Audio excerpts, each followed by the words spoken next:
Greetings, greetings, welcome. All is a blessing. Come on in, come on in, welcome. Come back home to Africa. She's calling your name to the wind. Come back home to Africa.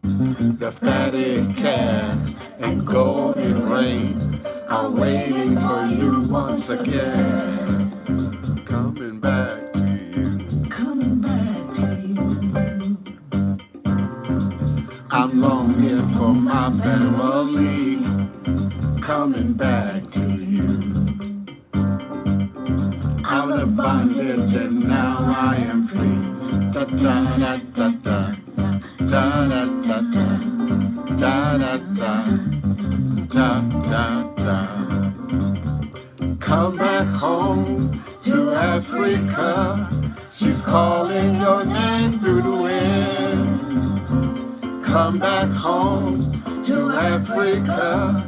The fatted calf and golden rain are waiting for you once again. coming back to you. I'm longing for my family. Coming back to you. Out of bondage and now I am free. Da da da da da. Da da da da. Da da da.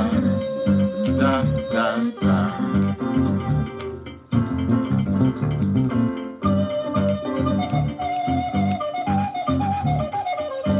Yes, Diane Cameron Elam. Diane Cameron Elam.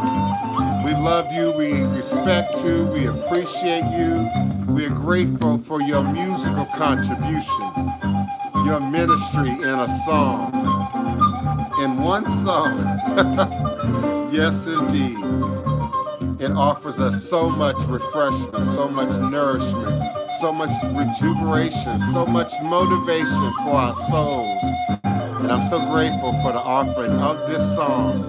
Authored, penned by, sung by, performed by Diane Cameron Elam. All is a blessing. I will be forward momentarily.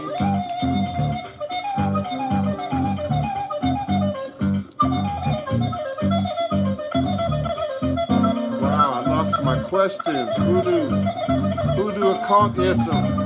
I lost my questions. When I went to the refresh, I lost my questions. Brother, help me out. Brother, help me out. Come back home to Africa. Come back home to Africa. Come back home. Da da da da da. Da da da da. Da da da. Da da da da da. Da da da. Da da da da. Da da da da da. Da da da. Da da da. Alafia, Paleo, Habaragani, Jambo, Kudu, Yahuru Waku, Alafia, Bawani, whatever be your tongue, whatever be your ethnicity, whatever be your cultural nuance, I now greet you, as always, to another edition of Revolutionary Hoodoo, New Orleans Voodoo Secrets and Recipes, sharing with you in all things spiritual, mystical, metaphysical, cosmic, evolutionary, revolutionary, healing, and holistic from a Pan-African hoodoo, world spiritualist perspective, understanding that all is truly and indeed a blessing. If you can just see beyond the veils, for it is all just an illusion and a test and one of the greatest divine mysteries of this life cycle. This is my constant prayer, my mantra, affirmation, reverberation, reiteration, and it is my ever-living reality. It is crucial to the very foundation of my understanding, my teaching, my walk, my works along this divine, all-blessed life path and journey. And it is how I, the Divine Prince, make sense out of all that we're challenged with. here in our daily existence on Mother, Father, Earth. And it is my personal place of power and understanding, the place from where I begin, the place from where I realize and crystallize all my endeavors, understanding that I and I alone create and co create my divine destiny, and I and I alone create and co create my divine, all blessed reality. And so it is. Ashe. Asheo, Ashe, this Monday, April 20th, for for my friends, for 2020, for 2020, for 2020, for my numerologists out there. And when you reduce that down, that's the number of God. That's the number 10. For my numerologists out there, that's the number 10. But today's date is 4/20/2020. And I'm grateful. Hola, hola, como esta? Welcome each and every one of you to another edition of Revolutionary Lands, Louisiana, the land of my ancestors and those who came before me along this Hoodoo, Obeah life path and journey, passing down the great Obeah stick along with the knowledge of the life-giving herbs, roots, plants, rituals, spirits, and minerals. I'm always honored and appreciative of those who sit through the buffering. We understand now that that is weather. I don't know if it's my location. I don't know. I've had everything checked, internet, everything checked. I'm waiting on a specialist to show up in my life who can help me figure out what's going on with the buffering, what's going on with the load as it relates to the internet. But we keep coming forward. We keep moving forward. We keep pushing through. And on a day like this, when we stand up, as always, with our ancestors, acknowledging those who came before, who laid the foundation on which we now have our very standing, our very being. We also have to acknowledge the power of the day and the powers that stand up and speak with us and through us, particularly on today.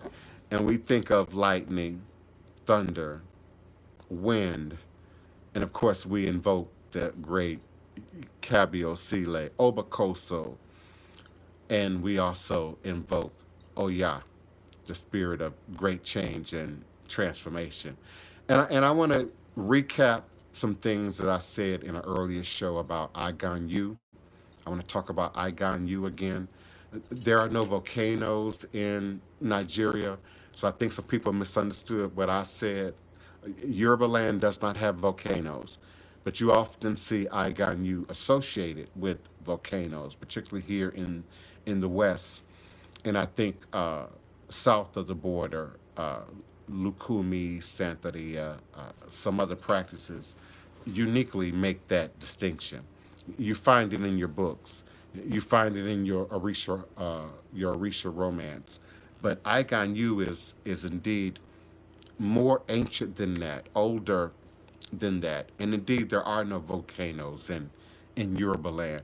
But it speaks of the magma, the fire that dwells within, the fire that's capped in mystery, that's captured in mist, that must be tapped, that must be acknowledged, and albeit carefully, because we are again talking about the magma, for which all life have that very fire within it. We could look at our blood and the consistency of our blood and the temperature of our blood as our sort of internal magma system, which keeps the fire and the life force moving and moving forward from within us. I'm trying to reset everything. That's why I turned my camera briefly so that you all could see what was going on without me necessarily having to stop my flow in that moment and go through a whole lot of detail. But my system shut down. So first I had the internet buffering and the YouTube weather, and then computer does a blue screen. So all is a blessing.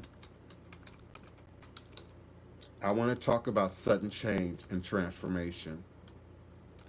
I want to talk about that force that comes through life sometimes and uproots what we think we know, what we think we understand.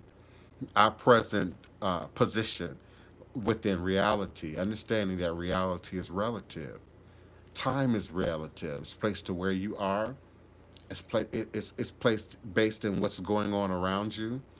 It's based in your time, in your position within time at any given moment.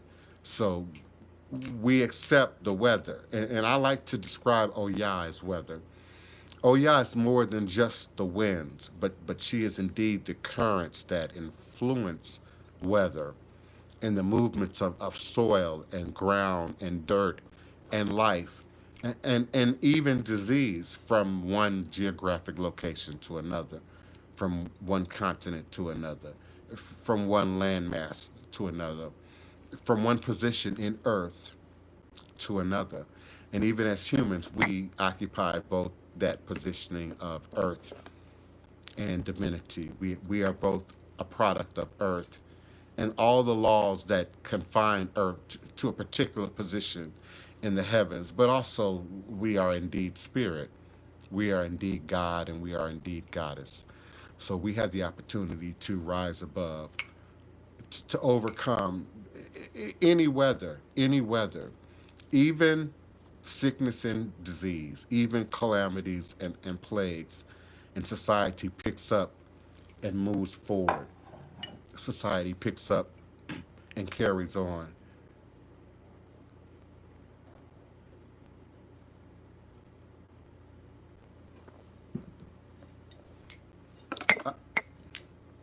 I appreciate your sticking in there with me, YouTube Live.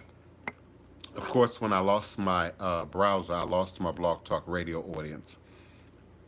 So I need time still to get things back into position and get my switchboard back up before I can bring my Blog Talk Radio audience into the conversation. But I had a conversation with a friend off air who either misunderstood what I said to Hoodoo occultism. And greetings, Hoodoo occultism. I know you're out there. Even before my computer went down, I did see your questions. Great questions. Great way to help the show to continue to move forward. So I am going to address your questions individually as I move forward. Your question about hoodoo practitioners, root workers, conjurers, anyone operating in the realm of ATR who's not operating in the realm of nature, it's not operating in the realm of ATR. It's not operating in the realm of Orisha. It's not operating in the realm of Loa. And it's therefore not doing root work, hoodoo, or conjure. If they're not familiar with and are working within the realm of nature. I've said many times over the years on this show, there is no voodoo without nature. We had Oba Obatala to the U.S. come on this show and say that there is no Ifa without voodoo, and there is no voodoo without Ifa. And indeed, there is no Ifa without nature, without your connection to airway, to plants.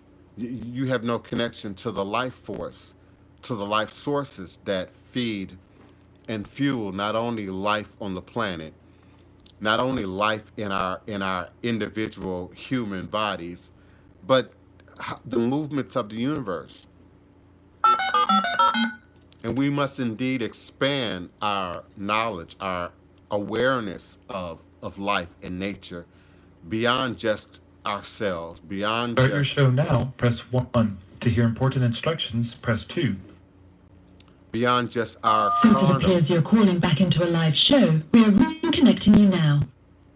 Well, as you can hear, I'm reconnecting on the YouTube Live. That went smoothly because often when this happens, I can get locked out of Blog Talk Radio for the remainder of the show. So you can return to Blog Talk Radio if you were there If you had your hand raised before, you're going to have to raise your hand again for me, this time by pressing number 1 on your telephone keypad. I am available at area code 845-277-9143. 845-277-9143. When you're ready, again, with your question, comment, or request, do press the number 1 on your telephone keypad. I'll be more than happy to respond to you and open your mic. I'm actually still refreshing, so I'm reciting my script right now. Right now, so if you're sitting on the line and you're waiting for me, just be patient. It'll all kick in momentarily. And again, that's 845-277-9143. I can see the switchboard clearly now. And then when you're ready, press number 1 on your telephone keypad, and I'll unmute your mic and bring you into the conversation. We've learned to roll with the punches. We've learned to roll with the weather. And dealing with Oya, dealing with Obakoso, you indeed have to be prepared to not only deal with the weather as it relates to Oya's position, but as it relates to Obakoso, um, you've got to check yourself. Obakoso at the root is about ego. It's about self-esteem. It's about pride. It's about how we feel about not only ourselves and within ourselves, but then our demonstration. As the king and warrior, we're often very concerned about what the outside looks like, what the physical temple looks like, what the body looks like, what the animal warrior characteristics look like. But it's so much more that goes into being king. It's so much more that goes into being leader. It's so much more that goes into being the ruler and surveyor of all that you possess individually, but also collectively. Collectively, we're all king and queen. We're all God and goddess, particularly when we're vibrating in our truth and standing up in our truth. So I appreciate your comments, your questions. Hoodoo occultism started us out with some great questions. I know you don't see them because they are in the original.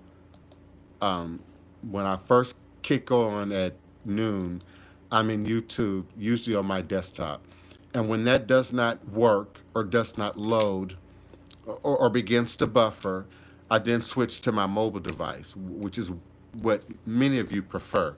I seem to be the clearest, and the audio is the best when I'm using my mobile. But even sometimes we have a problem there. So there were some questions that were originally posted in the original 94 that I can't see. So I'm going to have to pull it from my memory. Hoodoo occultism, if you're still with me, you can retype your questions. I know you're at work, but if it's possible for you to retype your questions, that would be very helpful to me. Please give all due respect and honor to the Queen, to the goddess Kiona D. Carter, who is our chat room moderator. She helps me to see all the questions and comments that are presented in the chat. Please don't block that question. I'm going to respond to that question. Please just stick around long enough for me to respond. Okay? Don't run. Give me an opportunity, but let me continue my flow. If I were in your church, I wouldn't disrupt the service. I wouldn't interrupt the opening prayer. I wouldn't interrupt the call to service. I wouldn't interrupt the protocol and order of things. So please be patient with me, Universal. I absolutely want to respond to that question, but I also want to respond in all due order to the questions that were originally here that I can't see now when we first came on. And one of them was about what I've already spoken to, people who are operating in hoodoo, conjure, root work, voodoo, Yoruba, Akan, Ewe, and have no knowledge, no working experience, no relationship building to nature, to plant life, to herbs, roots, trees, bark, vegetation. And the other question, the first question that you asked, who do occultism, I can't remember, so you're going to have to help me out there. Greetings to everyone, Kiona, D. Carter, my moderator, Keisha Smith. Last day of summer, AK, blessings, beloved, peace and blessings. Salty Fisherman, thank you so much for being present.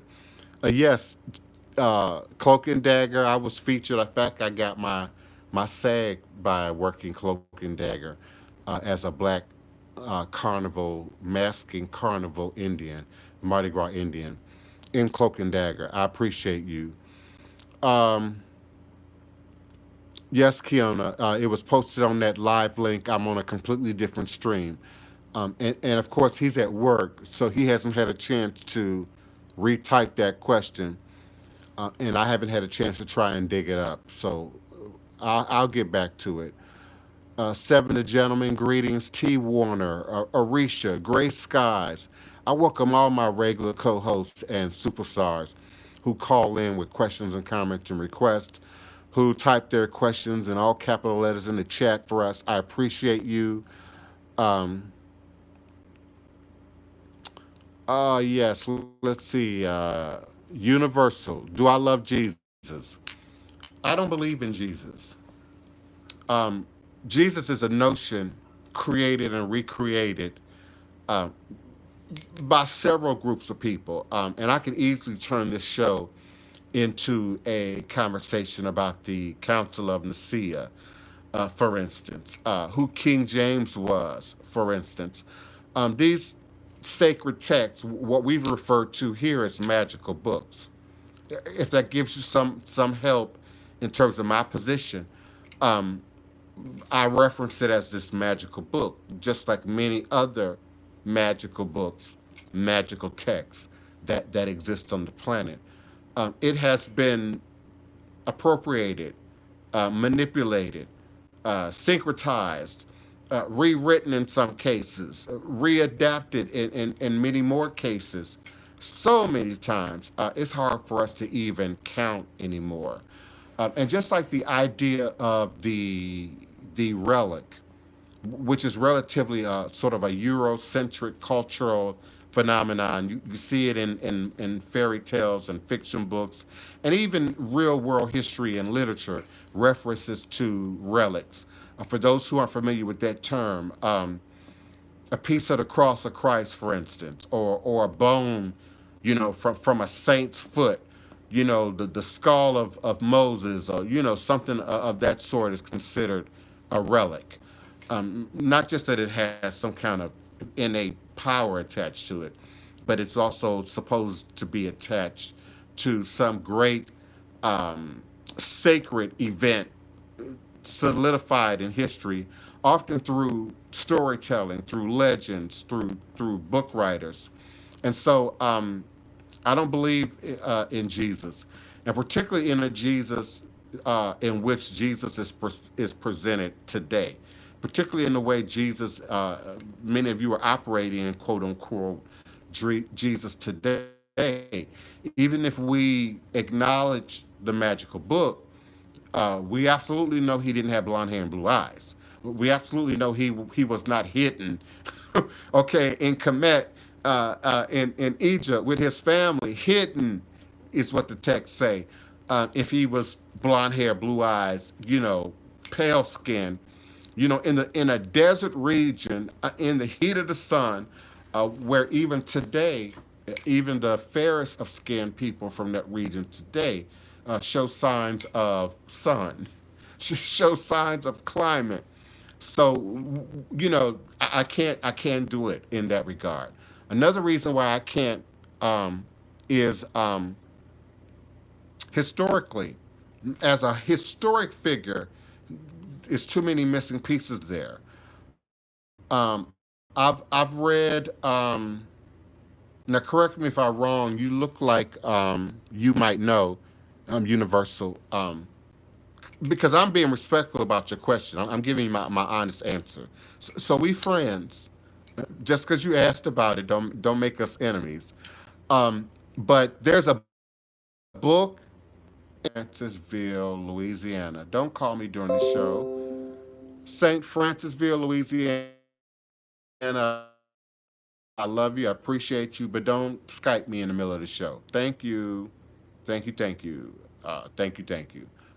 So let me continue. So, yeah, she wrote this book, and it was supposed to document the lost years of Christ being in India. So I'm familiar with what you're referencing. Now, him being associated with the lingam, that's not actually absolutely correct. The lingam, um, there's a male part and a female part. Now my Hindu words are losing me. And the lingam, the male part and the female part work together, and it's often an implement, a tool, actual tool. Sadhus have them. Hindu priests often display them. Milk and honey and water are poured on them to represent, the great vagina, for lack of better words, and the power of the cosmic phallic symbol. So the lingam is one part or the other. I'm still having trouble pulling my Hindu words out right now without me stopping and opening up a window and actually pulling that up in front of me. So the Christ, the said Christ, is called something else. But he has this footprint, if you will, according to at least this one author, for having traveled east. And many of you may be familiar with the Mormons, who also have a piece of that story, who suggest that he traveled to the Americas and left a footprint in the Americas. So there are too many cultural nuances to that that I would have to accept in order to buy into the Jesus that's being sold to us, the Jesus that many people are operating on. I also find it problematic for the renewing of the mind, which even their magical book says. So when many people of color, especially born in America, African Americans, Africans born in this America, are in that process of mind renewal, being reborn again. Many of you doing that now.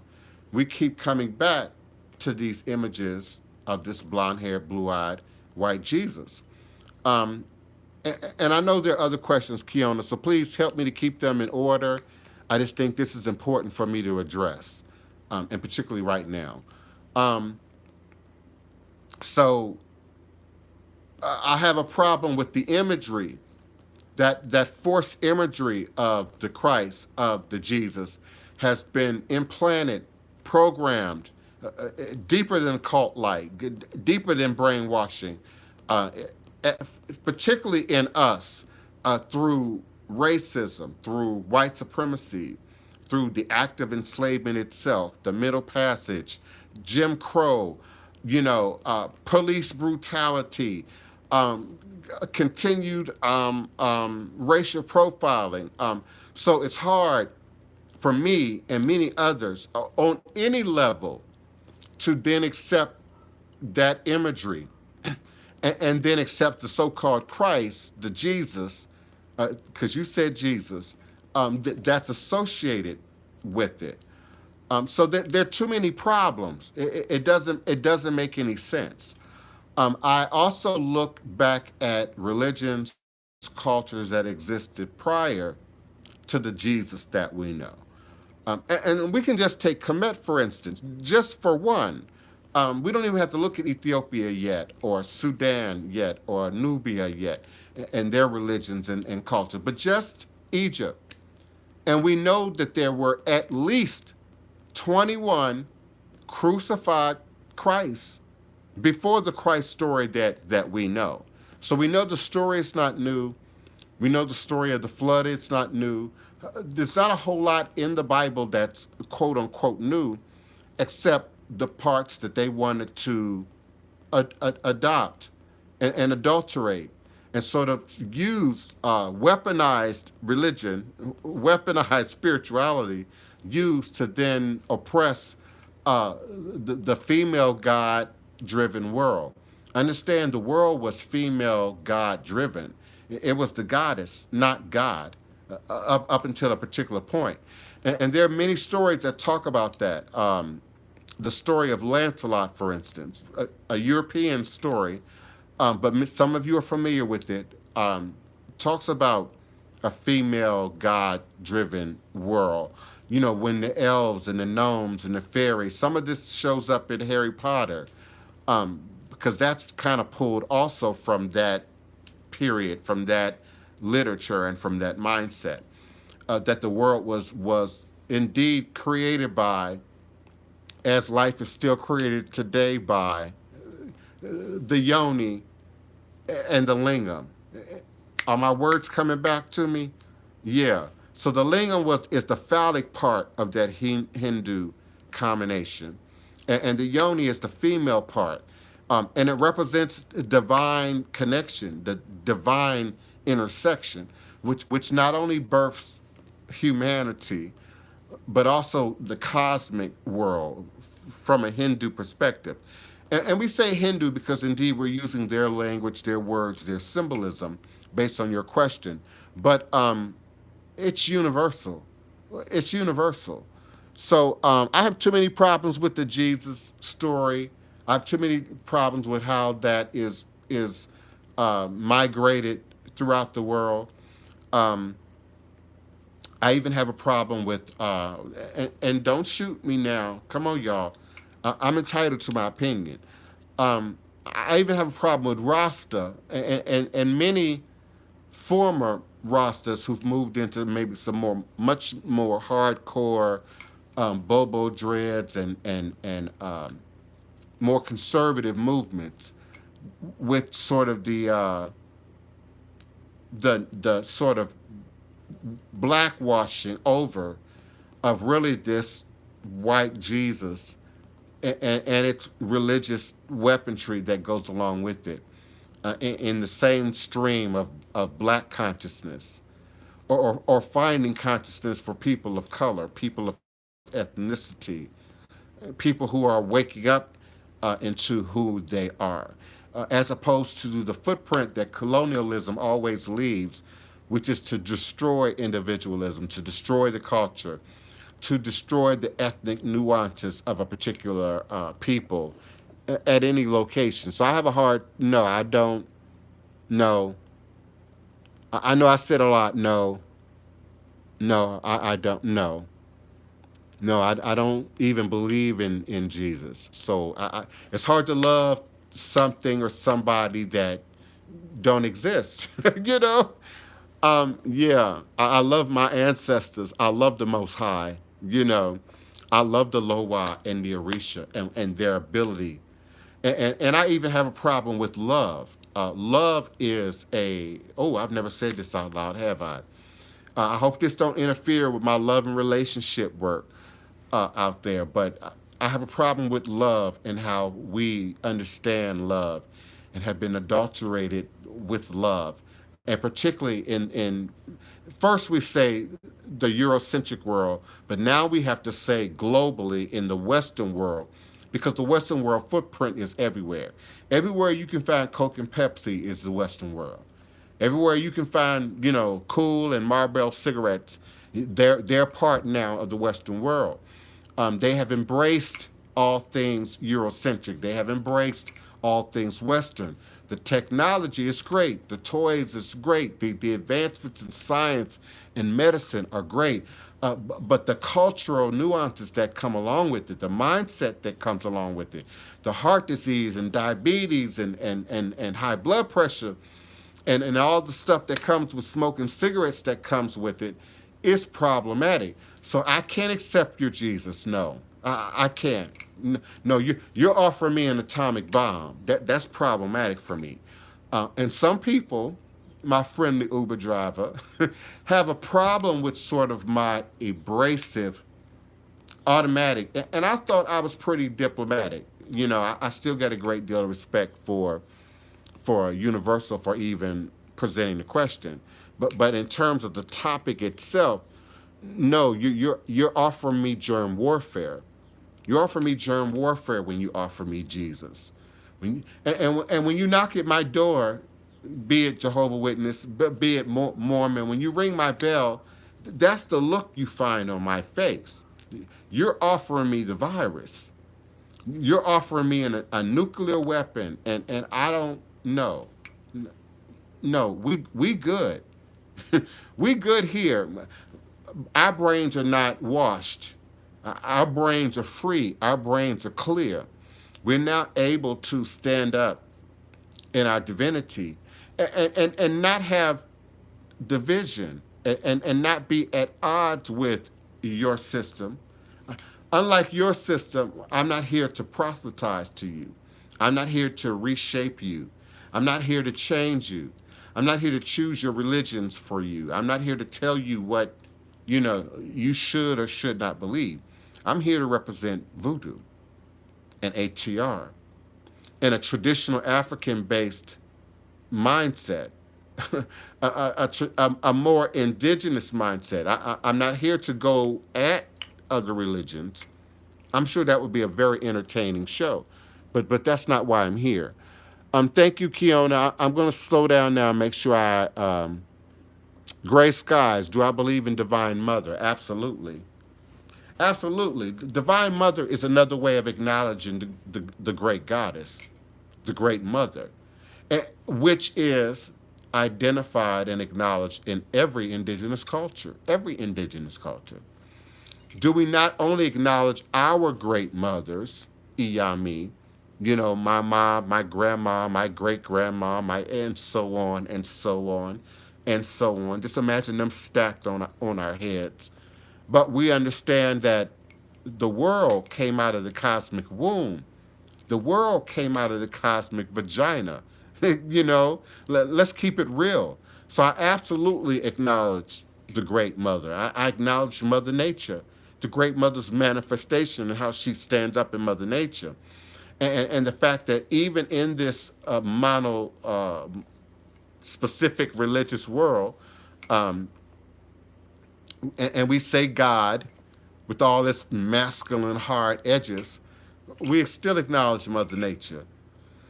We still acknowledge the power of Mother Wit.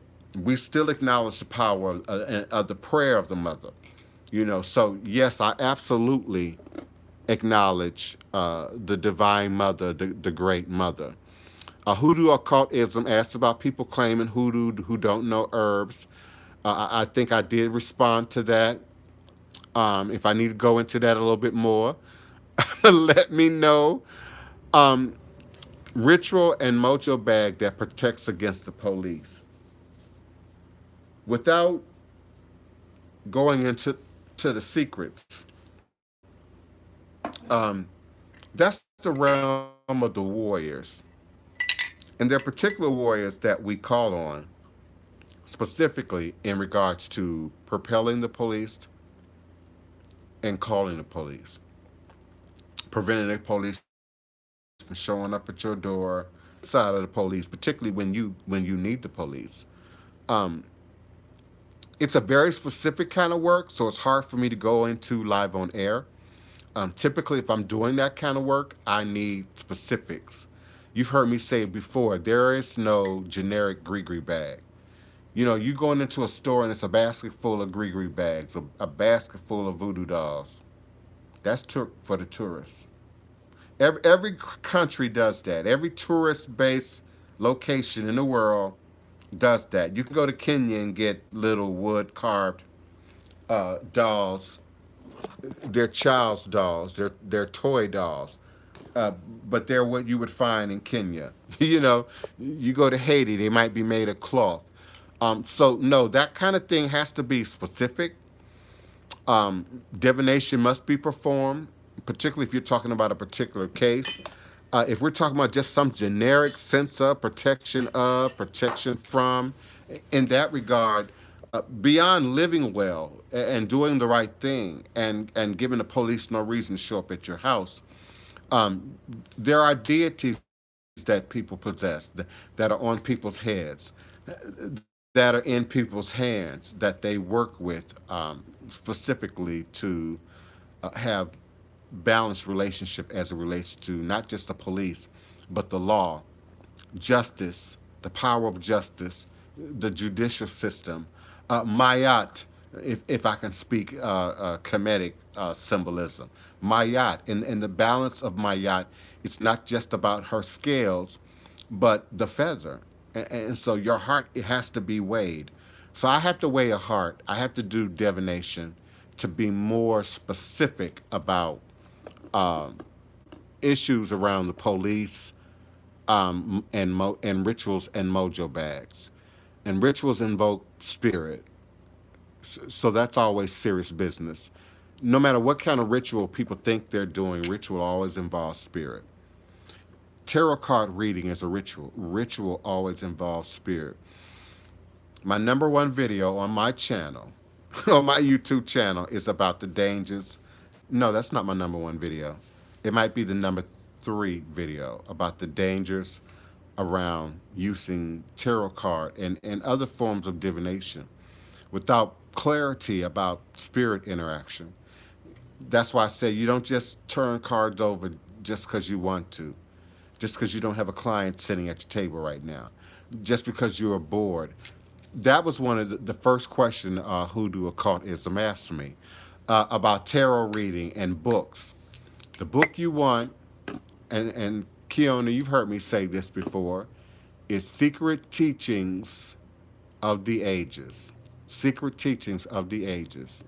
And my godchildren, my students, my initiates already know you're not going to skim down through this book. Don't skim down through this book. Don't take the shortcut. I'm just going to read the tarot part and think you're walking away with the knowledge and the information that I have, that my godchildren have about tarot. Um, this is one of the best and oldest places to start in terms of information. I'll put the URL in the chat, and it comes from a really powerful book called Sacred. Oh wow, Sacred Text. Sacred Text.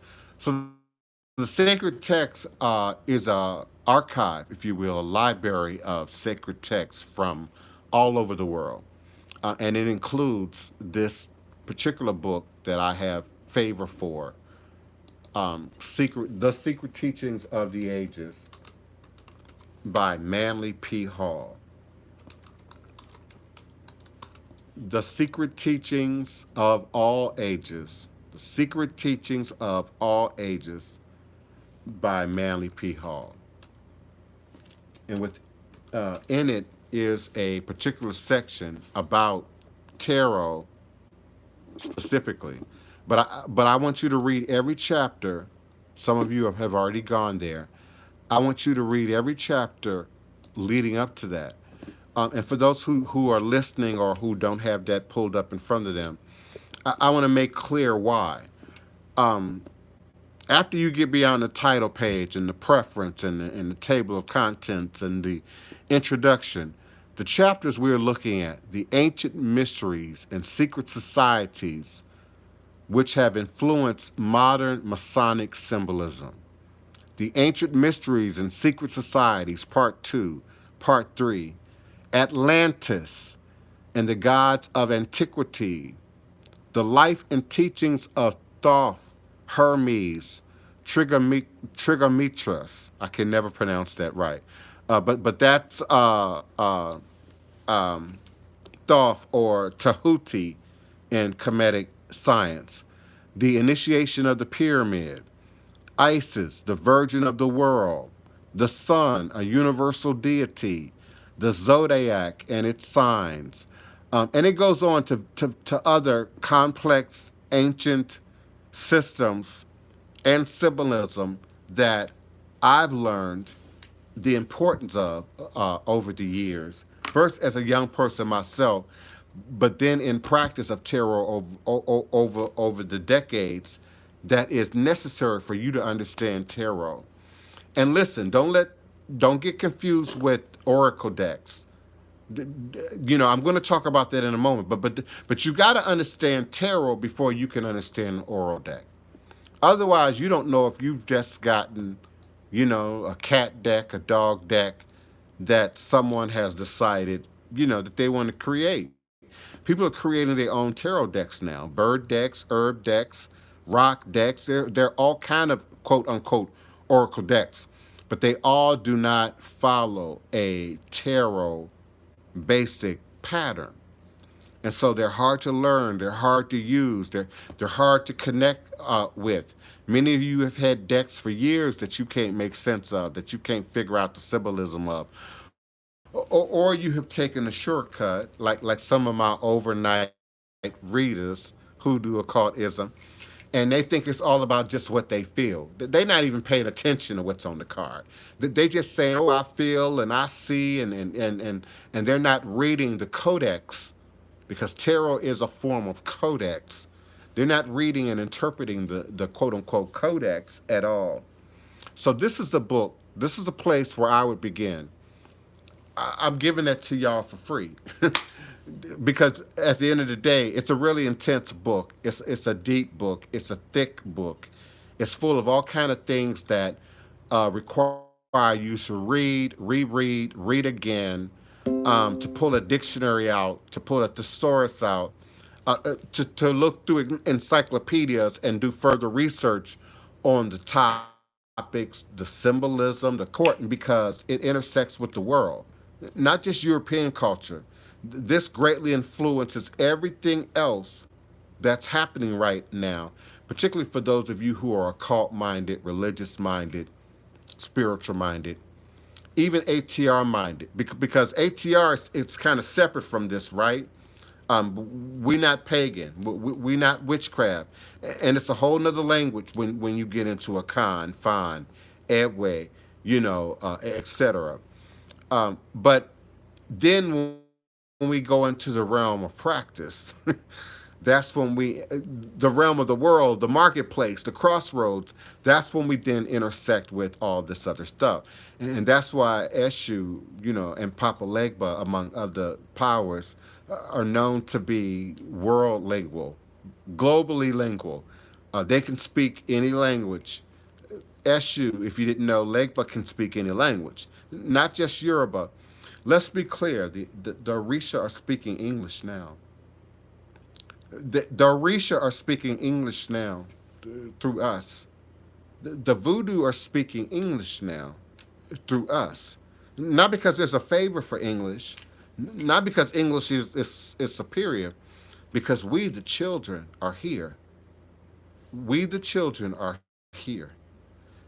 You all should have listened to my friend Wolf Hawk Jaguar. Oh wow, I'm buffering. I've got to come up with the buffering song. I've got to come up with some kind of buffering song, some kind of buffering chat for when the buffering happens. So where am I, Hoodoo Occultism? Kiona, where am I? Let's see. There are 5 pending questions. Let me see.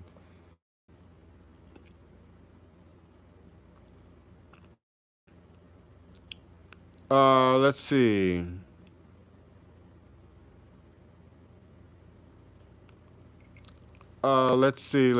Let's see.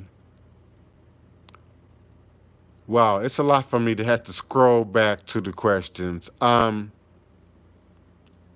of course, I'm distracted by all this conversation. Yeah, I see the Jesus black, red, green. I get that. I think that's a sliding slope into, and so we might not want white Santa Claus. So we want black Santa Claus. So we want Spanish Santa Claus, or we want Italian Santa Claus. And at the end of the day, ain't no Santa Claus. you know? So I've just always, from childhood, been real. I'm funny about that and how we sort of embrace the oppressor stuff but find a way to make it, it's the Stockholm Syndrome. Find a way to make it palatable. Find a way to make it universal so that we can sort of navigate the world universally, because we know we're going to come in contact with not just the Christian, but the aggressive, overt, terroristic Christian. The Christian that's going to prevent you from getting a job. Not because you're a bad person, not because you've done evil, but because you're a Muslim, because you practice voodoo, because you are Ifa adherent. That Christian that marks you as the bad neighbor, or that Muslim that marks you as the bad neighbor because you aren't a part of my belief, or part of my system, or part of my way of doing things. So it's a slippery slope for me when we do the. I see you, Kiona, on the phone lines. 323, Kiona, you open, beloved. I see that sliding slope of, greetings, beloved, of the black Jesus, the white Jesus, the Hispanic Jesus. Someone questioned my Omolu. Someone questioned my Babalu Oye shrine. It sits right above Orisha Oko. And I had to first interject that, first, what you're seeing is not white, it's Hispanic. A great source of many of my botanica products come from the Hispanic community, come from the Latin community. So that was the first thing, if you want to be racial about what you're looking at. The second thing was, we're talking about symbolism. So what you're seeing ain't Christian at all. What you're seeing ain't Christ at all. You're seeing Omolu. You're seeing Babalu Oye. You're seeing Sakpata. You're seeing some other powers, some other forces stand up in that. And I even include Sakpata on that shrine, except Sakpata is about this big, because that's all you can get. There aren't no producers out there making Sakpata much bigger than that. Now, I could get an icon from West Africa carved in wood, okay, but wood has its own issues, number one. Termites, temperature changes, climate changes, etc. Number two, you got to get it through the customs. I've just in customs, the cost of shipping is going to be often more than the value of what you're having sent to you in the first place. So there are all kind of, issues around why we, as a people, don't have more icons, more imagery that represent us more appropriately, that represent the cultural practice more appropriately. So when people see the Babalu Oye, if you're only racial, if you're only political, I'm not saying that that's wrong, but I'm saying that that's only one vibratory pattern within your lexicon of what's available to you. That's only a certain set of octaves, a certain set of chakra centers activate when you are only seeing two-dimensional, one-dimensionally, three-dimensionally even. You've got to move into a higher realm to interpret anything you're seeing. If you're looking at me right now and you see a cross, you're blind. You don't know what you're seeing. If you see a cross above my head right now, that's not what you're seeing. Some people know they see in the cemetery. That's not what that is, okay? What you're saying is a veve for Baron Santi. So there's a language that's spoken through words, through the language that we use, through the nuances to the language. It's certain words we can say, in the community that we all understand, that people in the suburbs might shake their head at. The journalists might say, okay, is that a new thing? Can you go into detail? And so it's that with the symbolism. So no, there's no love for Jesus. Don't get it confused now. Don't get it twisted. I appreciate the opportunity to explain. It's when people assume that we have a problem. That's when Houston Yeah. we have a Your first problem. question about was Hoodoo occultism from the other show. I mean, Yes. the original stream, and if you, I know you want to see it to feel the context of it, is right. You will see where I posted the phone number if you go up, and then you'll also see like some stars or someone made a comment, Just say and it that's where out. you'll see his question. Co-host, just Okay, say it so out. it says the non-initiate. It says the uninitiated are breaking their own tab. Excuse me, let me start over. The uninitiated are breaking their taboos unknowingly, but manage to survive. How? Oh, you already know the answer. I say it all the time. Baby, you only getting by on your ancestors. All of that ritual and witchcraft and candle burning and Arisha romancing and Loa drawing you doing. It's, it's just like your prayers are hitting a ceiling and coming back down. You have no relationship with the powers, with the forces, with those Orisha, with those Aloha. No marriage has been performed there. So it's like asking, a total stranger off the street to attend to your needs, to attend to your obligations, to be concerned about you and your life and your problems. And there's no relationship built. So I say, baby, oh baby, you getting by only on your ancestors. That's what my godmother said. May she rest in her room. That's what Mama Yeye said. And many of my other elders say it in their own way.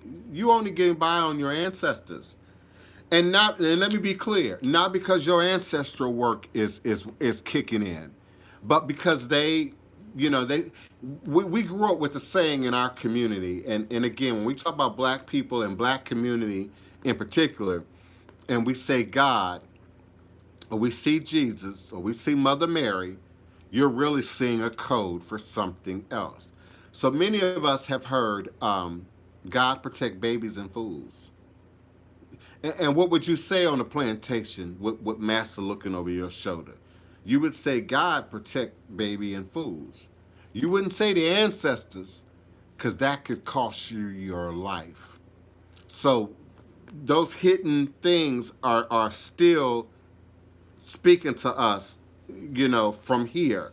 And so our ancestors are our first line of defense. They're in your blood. They're in your DNA. They're in your skin. They're in your genes. So they are your first line of defense. They've had a human incarnation. So they're not like the gods. They're not like the Orisha. They're not like angels, none of which have ever been human, ever had a human incarnation. And so they stand up for you first. Even in your ignorance, they stand up. Even in your arrogance, they stand up. Even in that state of, oh, I know, I got this, I know what I'm doing, I done read several books. They there to make sure you don't burn yourself up and burn the house down, and harm people. And I've said also that in that activity, the ancestors are protecting often, but people say, okay, but I burn my candles and I get this and I get that and I get the other and I get this. Well, how do you know you're not entertaining jinn? How you know you're not entertaining demons? Every cultural book talks about that. The activity of demon and jinn entertaining humans. They know your greed. They know your desperation. They know your fleshly level of heat at any given moment in time. And so they, ask a person who know they doing wrong. Ask the crackhead. Ask the drug addict. They'll tell you, I know crack is wrong, but when I'm broke and I need it, it's like with $300 a day to maintain a crack habit, a drug habit. If some jinn ain't operating with you, if some spirit ain't helping to support you in your endeavor. And so that's why the Christians, quote unquote, and the evangelicals are so strong about the devil. They don't talk a lot about demons, but they talk a lot about the devil. And they talk a lot about Satan, and they talk a lot about Lucifer. And often when you're running from the church, running from, trying to get away from these organized systems, that pyramid of Christianity, Judaism, and Islam, in all its various forms, including Hebrew Israelites and Rastafarian. They've gotten very evangelical and Jehovah Witness like here lately, by the way. I'm getting track like communications and doorbell like confrontations in my email and my inboxes all of a sudden from Moors and Hebrew Israelites using very evangelical Christian language, by the way. It's real freaky out to me. I don't get it. But so people are entertaining often these spirits that are sitting and waiting to respond to that energy output. So yeah, Kiona, that's my response for that. I hope I'm not skipping over any questions. I see exercises to become a better tarot card reader for a beginner. Read the book that I just offered and read the books that come along with these tarot cards. First, you realize that they speak in a whole nother language. Second, you're going to realize that almost every tarot card booklet is the same. It's the same.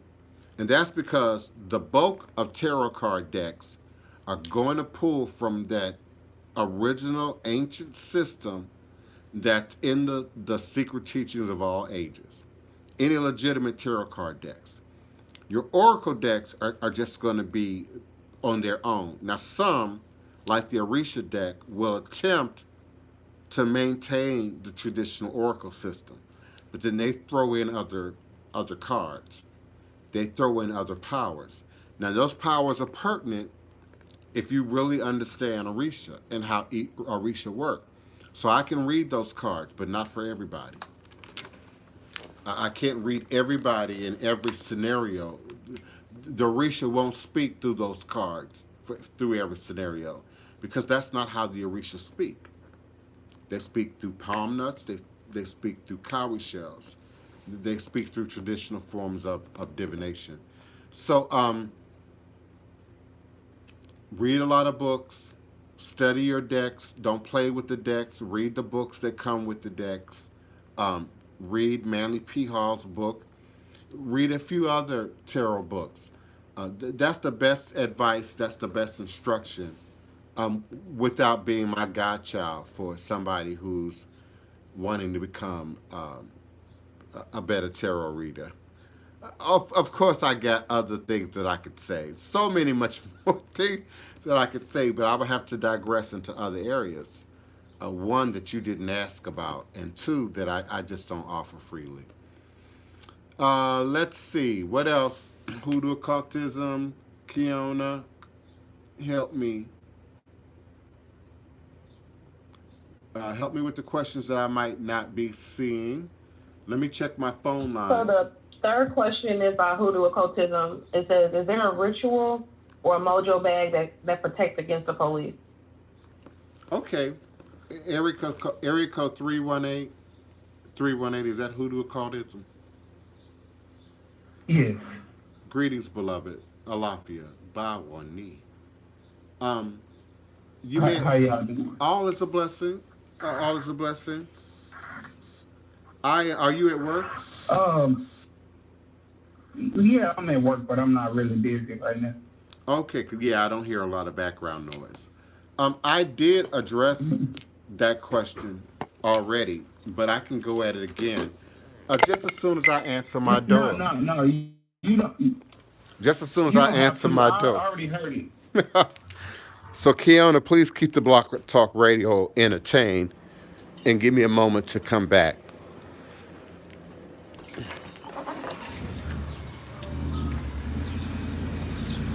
Thank you. I mean, that brother be running.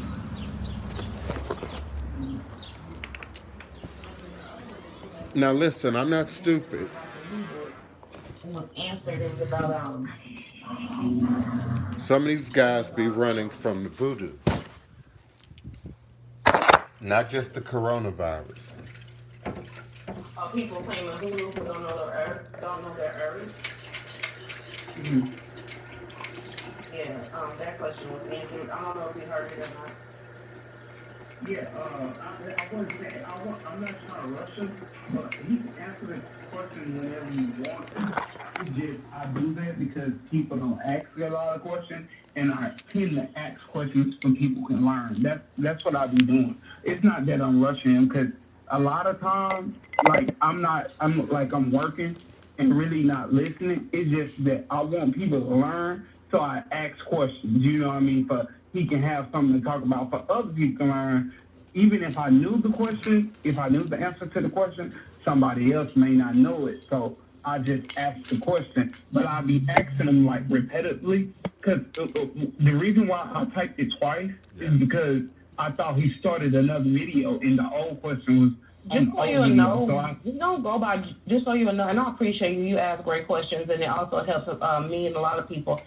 Just so you know, we don't go by gender, so we don't never refer to him, sir, we don't go by gender. So, you know, if you want to say the DivinePrince or God or something like that, or, you know, then that's good, but we don't go by gender. Okay. Thank you. I appreciate that. But your questions are great. Your questions are great, and it's keeping the check going. Yeah, so that's why I do it. That I'm not doing it because I'm trying to rush.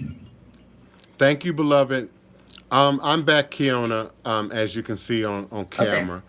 Okay. I appreciate the both of you for keeping the show moving forward, for always being so professional and on point, for making sure things are clear, not just for yourselves, but for others, and I absolutely appreciate that.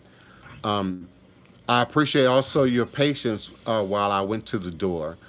I did have to receive another package, and of course bleach my hands, and so I'm ready. I'm ready to go. If there are indeed any new questions, please input them in the chat in all capital letters, so that I can see them and so that the moderators can see them clearly in the chat.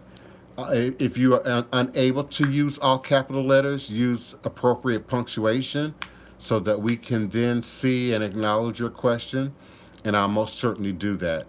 I also invite you, because you still have time, probably about 30 minutes, to call me now at area code 845-277-9143. 845-277-9143. When you're ready with your question, comment, or request, do press the number 1 on your telephone keypad. I'll be more than happy to unmute your mic and bring you into the conversation. Hoodoo occultism, I see you. I'm unmuting your mic. Give me your question. Okay. I have a friend. Speaking of the jinn and people basically just going to deities without being, introduced to those deities. My friend, matter of fact, he went to New Orleans, and he was given a ritual meditation to do by somebody in some shop over there. So he came back home. He followed all the instructions, him and my other friend. Yes. So they got some tiger balm, rubbed it on their pineal gland. Like, they did it for like 2 days, I think, taking psychedelics. Yes. And drawing the sigils on the wall and just staring at the sigil for like 48 hours, I think. And they was just up. And next thing you know, my friend, a week later, he was going down the street with a shotgun in his hand, threatening to kill himself and kill other people. After that, he spent a month in the crazy home. So I absolutely understand that people can get into some things that they don't know, you know what I mean? It's messing with deities they don't even know anything about, because I've seen it happen. Could you speak on that a little bit? Absolutely. And it's not just, that you think you have an issue that might be hollow and empty and don't have, the proper ingredients. Or you think that you can make that up and create your own.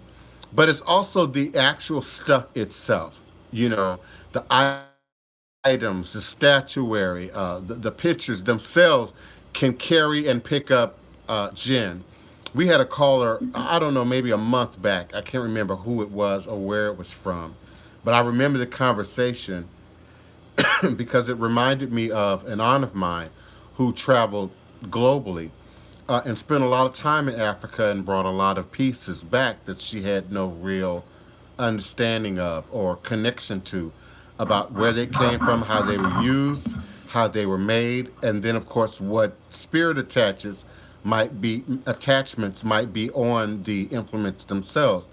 And so she eventually, started seeing things run around her house, run through corners of her house, in and out of spaces where there should not have been any openings. And she attributed to these items, to these artifacts. Sometimes these items are created when I'm doing ancestral work, for instance. We talk a lot about ibeji and statuary that people could use on their ancestral shrines. And often these pieces are created just for tourism, just for the tourists that they know are going to come in, or come off the cruise ships or whatever, that want to take home a piece of their culture, that want to take home a piece of their experience, if you will. And so the tour guides are always there to offer these various items. And even those pieces, as naked and empty and generic as they might be, they can very well capture and carry spirit attachment that people then take home with them, and then end up having to figure out how to get rid of or remove them or lessen its effect in their space. Some great Hollywood movies have been created around this concept. There was an old movie from 1966, I believe, 66, 67, called The Trilogy of Fear. The Trilogy of Fear, and you can find it on YouTube. It's three different stories, three different scary, spooky stories, and this one particular story is about this white girl who, I think the package came to her in the mail. I think someone may have sent it to her, and she opened it, and it was a little troll doll, carved out of wood, about this tall, with a spear and a shield. I actually have one very similar to it, by the way. Um, and she pricked her finger on it, quite possibly, I don't know, and it came to life and basically tortured her, and then eventually possessed her. And then she made a phone call and sat and waited on the next person to come, so that she could then, exact the same energy and attack, I guess, on the next victim. But it has even made its way into books, into movies, into pop cultural awareness. Um, the ability to harness these spirit attachments, particularly on natural and organic things, and then carry them into other environments where they might indeed be harmful. Gray Skies is asking about my concept of love. Love is an action word. The Wait, guy, wait. I'm sorry. I'm so sorry. Please don't be mad at me, but you about to jump out of order. Grace Guys had a question.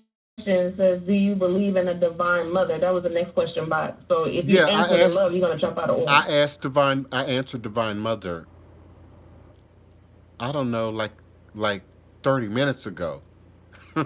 When we first started the show, and the question was asked, "Do I love Jesus?"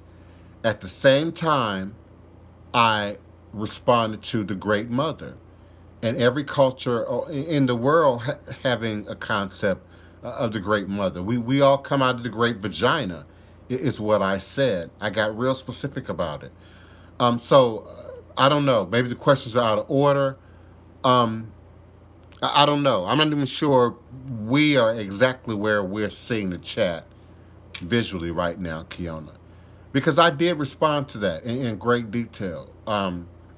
Absolutely, the world. I talked about the world once being governed by the goddess. And even when you look at the story of King Arthur, which was one of the creators and givers and birthers of England and London and that whole entire culture, by the way, if you don't, if you aren't familiar with the history, they existed in a goddess driven world. And there was a war, a battle, a conflict to capture the world from the goddess and and establish a male god figure in position as the head. We also find that story in indigenous African-based traditional systems. By the way, I believe it's among the Kikuyu in the Turkana and some of those people in East Africa. Very jet black, shiny, beautiful people. Oh my goodness. But I digressed. And they tell a story of the world being controlled by women and the goddess, and the men setting up to trap the women, to trick the women, and to get all the women pregnant at the same time so that they could then steal the world and steal stewardship of the world from women and from the goddess, and then input this male dominated God figure in the world. So even amongst other cultures, other ethnic groups, we see this similar story of a time when the world was indeed goddess driven, the great mother. The cosmos is the great mother. The black hole, the black hole, come on now. The whole universe comes from out of the black goddess, the black mother, the black vagina. um, I hope my show don't get X-rated, and blocked for this conversation. But it's implied in almost everything that we think we know about occult practice and symbolism, about ATR and animism and how these system works. Oh my goodness, I'm about to get in trouble. Just the very divination board in which we operate from, the mouth of creation, is indeed a reference to symbolism to all things in creation being birthed from the Great Mother. So, I mean, I don't have a problem answering that question 3, 4 more times, Keon. I just Thank know you that so much. You did an amazing I job. just You did know an that amazing I job. But did the next question respond is, do to you it. use the Hermetic Tarot? No, I have it. I own it. I possess it. Um, I have a deck from the 70s, but not particularly, no. Most people don't understand it. Most people don't vibe well with it. And when I say most people, I'm not talking about the readers, I'm talking about the people you're reading who have no connection to that culture, that tradition, those people, that dynamic. Um, and I guess, never said this out. That's why I use Egyptian tarot. I'm very well versed in tarot, as I'm instructing you to seek out Manly P. Hall's book to study and understand tarot. So I'm well versed in their symbolism. Hear me clearly. My grammar is always intentional. Um, my word usage is always intentional. I use the deck that I feel most connected to, ethnically, culturally, as I would suggest at any tool. The only tool that I find has universal appeal, universal usage. When I'm looking over here, y'all, I'm looking at the chat, so forgive me. I'm not ignoring the camera. No, you're Um, on track. It's just once you what's your concept on love is the next question. After that, you're good to go. And I don't want to comment too much because you'll be able to see your way straight I down. mean, we have, It'll be two more questions pending yeah. after that. I mean, we have time. We're not in a rush. Let me finish. Let me get my words out. Um, the only universal tool of divination, hear me now, because I'm giving y'all jewels. Okay, you getting this for free. and, no, and nothing in life is for free. The only universal tool for divination, oh, I was going to say the only one. I'm going to say two for divination that's uncorruptible, unmanipulatable. You can't sort of fool around with it and make it do what you want to do, which doesn't require a whole bunch of prayers, chants, mantras, um, spirit work to go into, is I Ching. The Chinese I Ching. It shows up as a Roman numeral I. That's what it looks like. Ching, and it's called I Ching or I Ching. It's the safest form of divination to use on yourself. Now it's interpretable. You still have to interpret it. It still speaks very specifically in a scary kind of way to your situation. But I don't advise it for tarot or shells or even ruins to some degree. Should only be done in a ritual context, in a ritual format. And in that case, how much DNA do you have to connect you to these tools? And the other tool that I feel is universally safe is, of course, crystal. But crystal requires clarity of the mind, clarity of the third eye, clarity of the chakras, you being whole and healthy at every level: earth, water, fire, air, and mind, spirit, emotion, energy, in order to truly be sure that you're getting a clear message. And you have to test the spirit. Make sure that you're not speaking to jinn, disembodied spirits, other forces that would want to be in communication with you. My concept of love is an action word. I said that the other day. Love is an action word. When we say love, depending on where you were raised, what your background is, what you've been through in your life, that colors your idea of what love is. So some of you, it's the romance level, it's General Hospital and All My Children. It's the wedding ring, which I keep reminding you is very very new.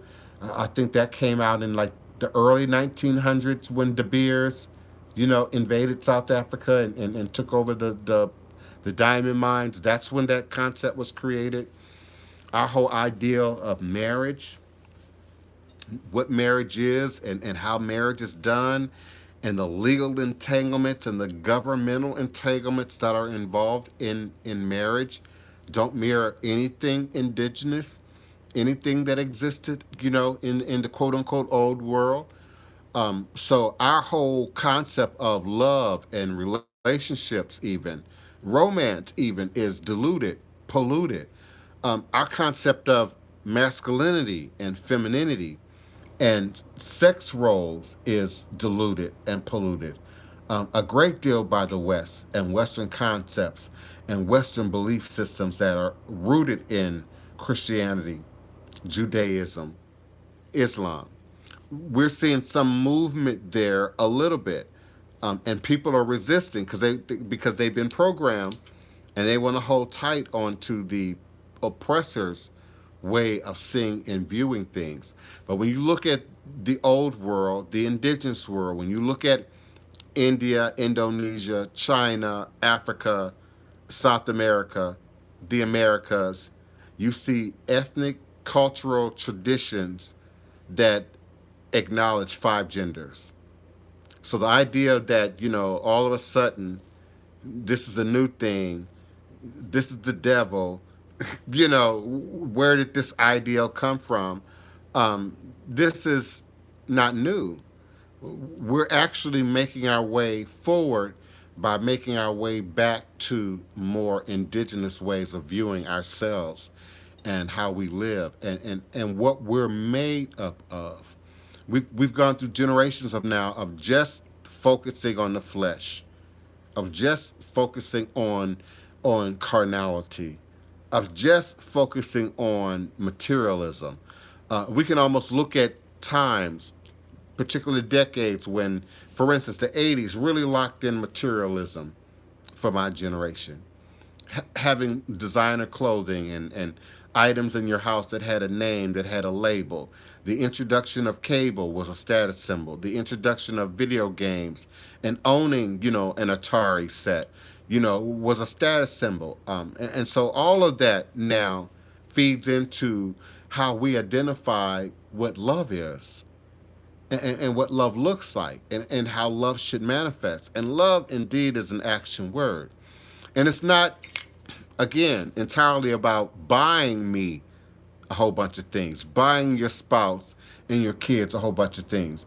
But we do have responsibilities when we acknowledge love. We protect. You don't want bad things to happen to people that you love. You want them to be sheltered. You don't want them outside in the weather. You don't want them going without food and clean water. you know. But in this culture, oh wow, love requires so much more. It requires a 8.0 credit score. It requires having a bank account. And I'm being serious now. It's humorous and it might be a little entertaining, but I'm serious because even I wouldn't enter a relationship now without having concerns about credit and responsibility and how that person has stewardship over what they have. That's biblical now. How do you manifest stewardship over what you own? We all want better. We all want wealth, riches, fame, fortune. How do you maintain and show stewardship over what you have? Can you handle more? Do you know what to do with greater? I remember when the internet and internet selling first really came out, this long before Shark Tank, okay? And people had great ideas and great products, so they thought, and then they jumped out on the internet and had 1 million sales, overnight, and couldn't fulfill them, couldn't live up to them, and immediately go out of business or immediately go into debt. So some of us not ready for that $1 million.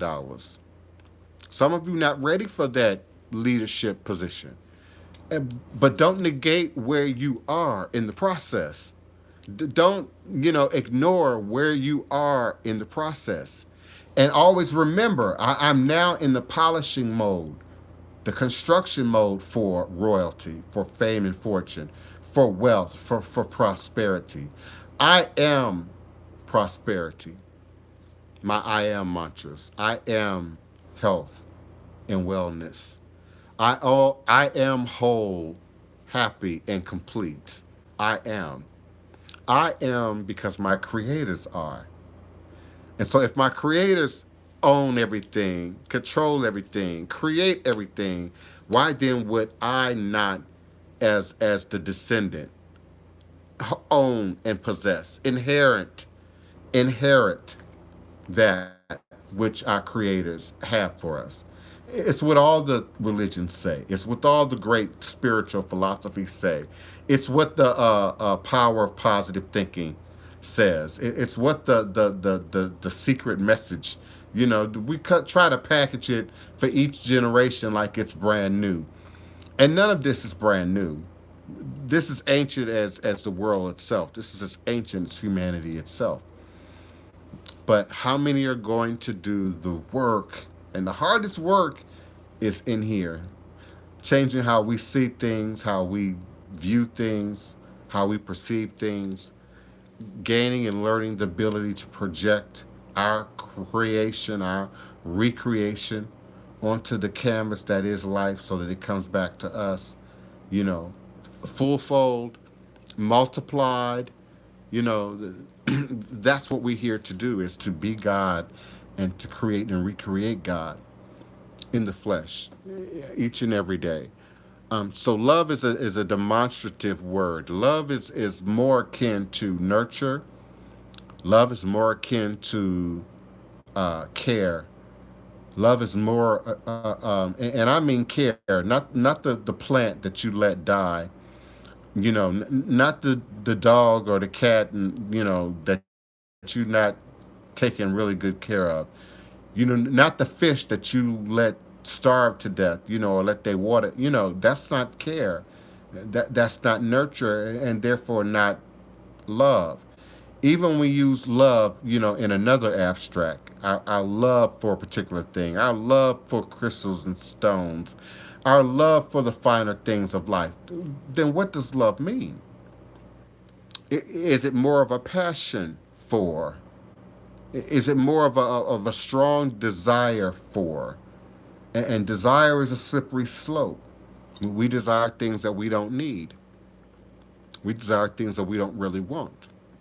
So love is just like Jesus is real cloudy for me.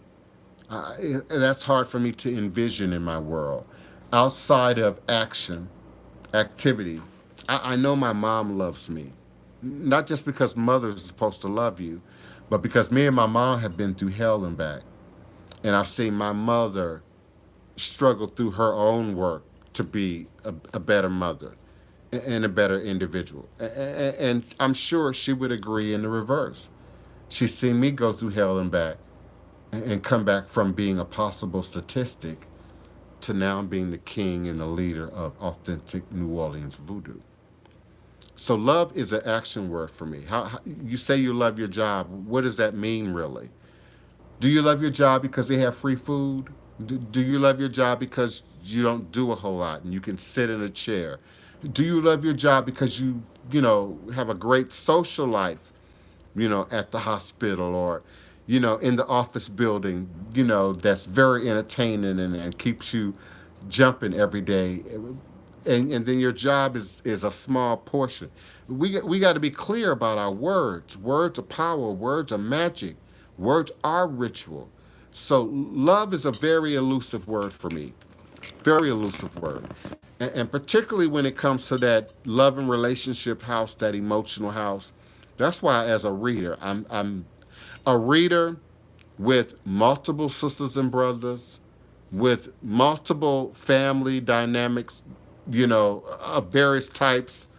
Um, I see love. I can't hear love unless I am hearing the story being told, about love in action. But I see love. I feel love. That word is very hard for me to put in a holiday, Valentine Day. It's very hard for me to put in that in that sort of context. Uh, Hoodoo occultism read a book called Ancient Future, and it said that I Ching came from Ifa divination. Um, I'm familiar with that theory. I don't know if it came from, but might possess a similar root. Now, let me say something else shocking. There, alafia, that's an Arabic word. That is not a Yoruba rooted word. So we have to consider the trade routes and the trade activities between places like Timbuktu in West Africa and then Kemet, Meroe, Ethiopia, Sudan, in the Nubia, in the East. And so we know language was being transferred, practice was being transferred, ritual was being transferred, even board games, seed games, bead games, and beads themselves were literally being transferred through these trade routes. So there could very well be an ancient connection, if not Egypt or some other nation older than Egypt, that would tie that Ifa binary, because it's not Orisha. Orisha is what people see, particularly people who are uninitiated, on the outside. We're talking about Ifa or Fa divination. Now, in terms of that binary system, that 16 principal Odu, that 256 possible combinations that can arrive from it, and then how that technology, how that math, how that knowledge is now being applied in this cell phone. It's now being applied in this computer. Our computer works on that same system. I have a quite lengthy document. It's an old document tucked away in my computer somewhere that is a thesis basically on EFI math and system science and its connection to technology. So yes, that I Ching system, the feng shui system, if you are indeed truly familiar with the feng shui system, there's a charting that happens that shows up that is universal. So no matter where you are, who you are, certain numbers. It's almost like the Stargate movie, if you're familiar, where they have to dial that Stargate. And so many numbers, so many lines, so many planetary positions, so many constellations, so many deities and powers in motion are mapped out in these systems of I Ching, of Feng Shui, of Fa and Ifa divination that are indeed universal. Math is universal. Science is universal.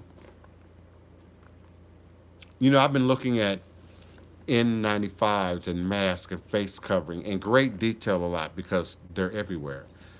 And I noticed the difference between, the London, UK face mask and the Chinese face mask and the Japanese face mask and the so-called American, and I'm looking at the nuances and the differences.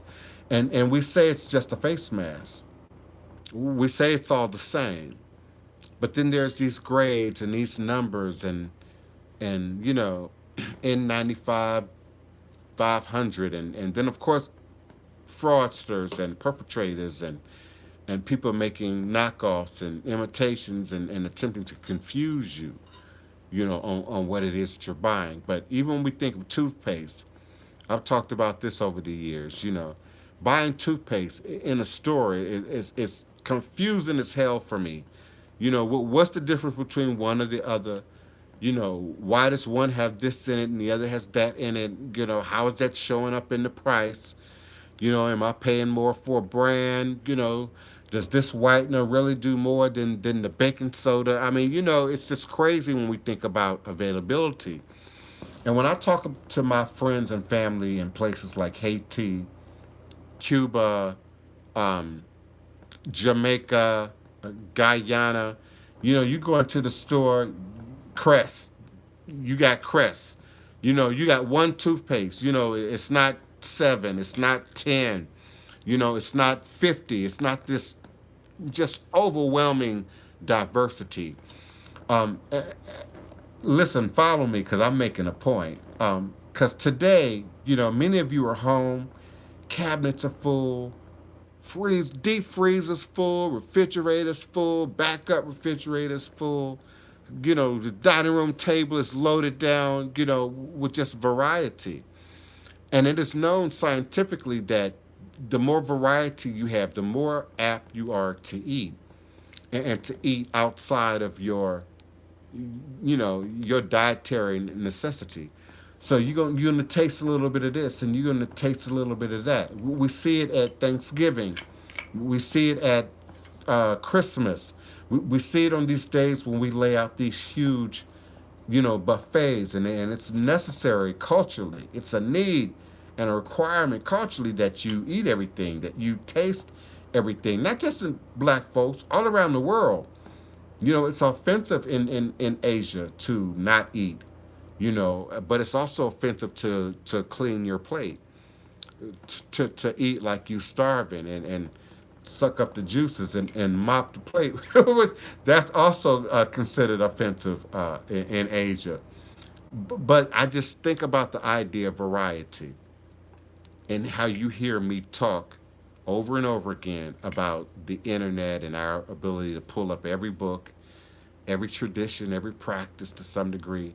If you know the right words, if you don't know ethnic groups, if you don't know cultures, if you don't know traditions, you're getting what's on the top. You're getting what's at the edge of the aisles, of your shopping centers. The stuff that they want to force on you, the stuff that's being most promoted, the stuff that might be most popular at the time. And not everybody's going to go back into those aisles and move stuff out of the way and look in the back and look up on the top and really see what's hidden. And you've got to be willing to do that work in yourself. You got to be willing to do that work for yourself. Those are my I am affirmations. I am health. I am healing. I try to stay away from healing, ing. I am health. I am wellness. I am in balance. I am complete. Fake it until you make it. Use your imagination. Convince your mind that things are improving, and they will. That placebo effect has been documented scientifically. Scientifically. If you tell people that it's going to help, if you tell people that it's going to improve, that on its own provides a placebo effect. But I'm offering you more than the placebo. I'm offering you the real deal right now.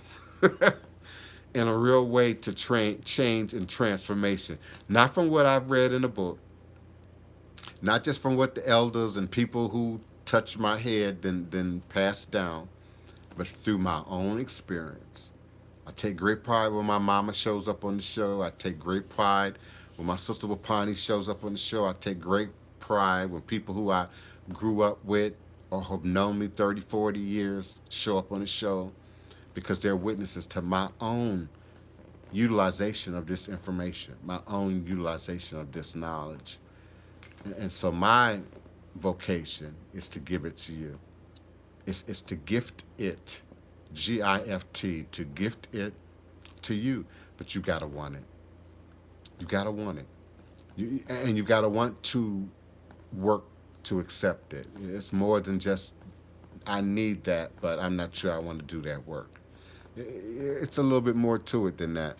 Do I need to grab my glasses, Kiona? I can't see if I got questions up. I see you have conversation. Yeah, Keisha Smith, that, brands of toothpaste, brands of toilet paper. I grew out of that, and forgive me for branding right now. I grew out of that Charmin thing years ago. Charmin is big, fluffy, full of air, really. How do you process toilet paper differently every single time? You add air to it. Maybe you add some aloe vera and some lotion to it, maybe. But how do you improve on toilet paper, really? Really? So I use Charmin as an example. Charmin clog up your plumbing. Charmin to clog up your septic system. Of course, now they have septic system free Charmin. But it'll back up, just like rich foods will hurt you over time. So, it's certain things I cut the corners on. It's certain things I will buy, I buy Scott. I don't need the Charmin. Now, when it comes to other items, I don't cut corners on my Dr. Bonner peppermint soap. Okay? I don't cut the corners on that. Yes, indeed. Help me with my questions, my comments, my requests. I love you all. Am I ignoring phone callers? Do I have a caller whose mic is not open? Oh, okay. My apologies. Kiona and Hoodoo Occultism. I had y'all on mute because somebody had background noise going on. But both of y'all are good now. So Kiona and Hoodoo Occultism. If So may I interject? Yes, please. Thank you so much. You're doing a great job. So Hoodoo Occultism asked a question. It says, can we know anything about Oya?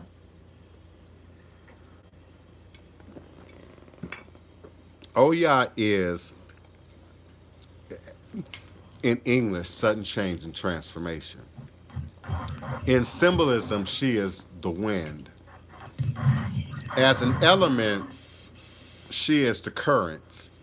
And someone help me. I know there's another name for the currents that move continentally, that shift weather, that control our weather and the direction and the movement of the clouds. That is your Oya. She is Mother Earth.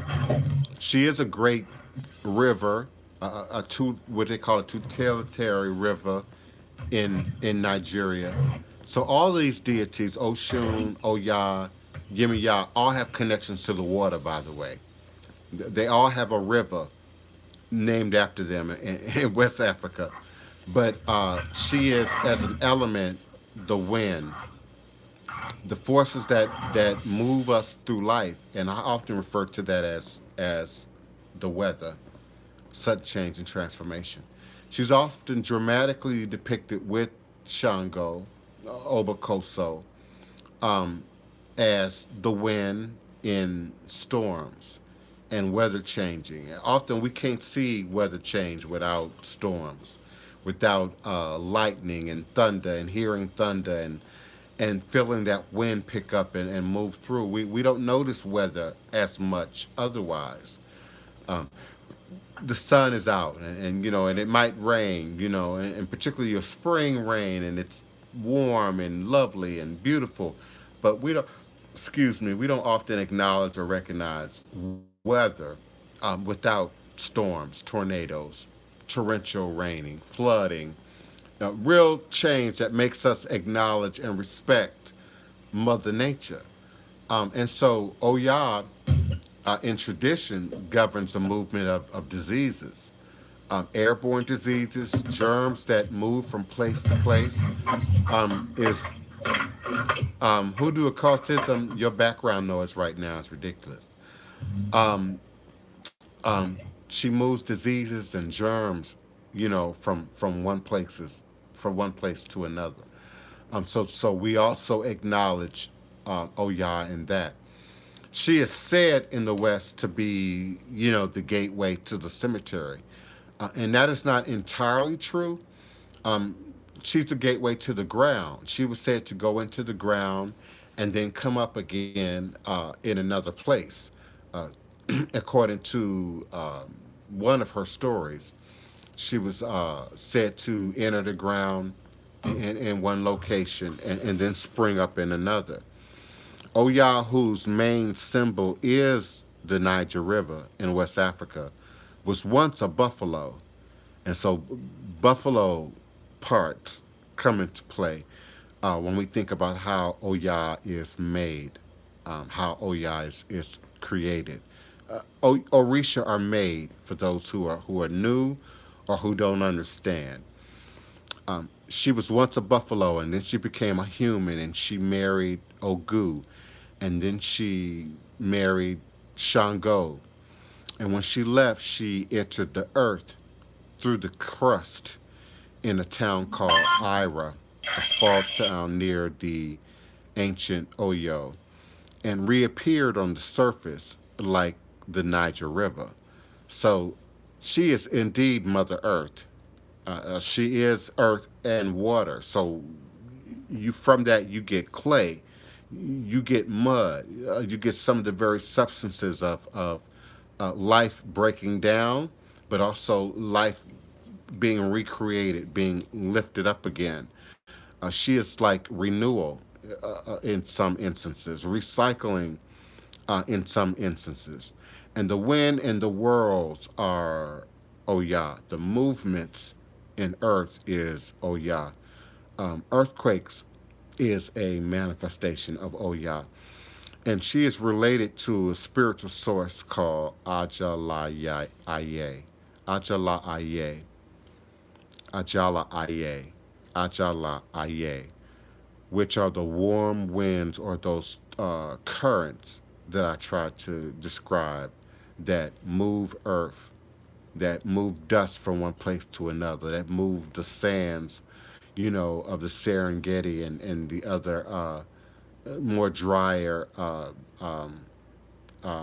desert lands. That movement is created and recreated by Oya. She is the sifting process that creates sedimentary rock and sedimentary earth. It's created by the movements of Ajala Aye and, of course, the movements of Oya proper.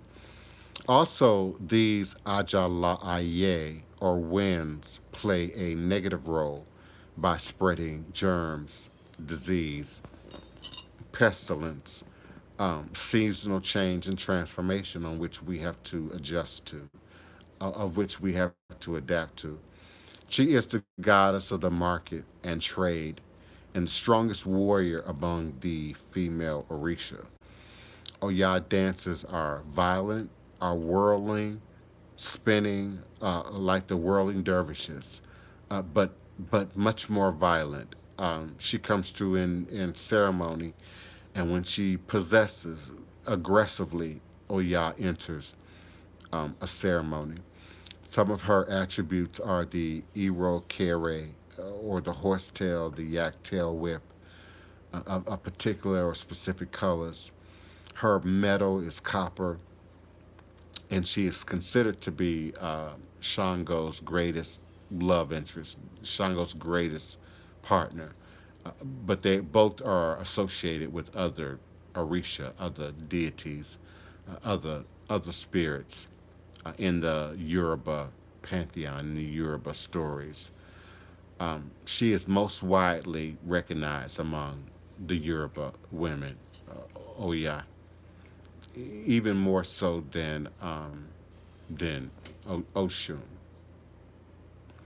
I'm being asked about Oba, respectfully, Kiona. Oba represents a river close to Oyo, Nigeria, and she represents marital fidelity, repressed love, and the struggle for the loved one. People who are desiring love, people who are single and unhappy. Oba stands up in that. To be single, to be unmarried, to be without children is still seen as a taboo in many African nations and many African cultures and traditions.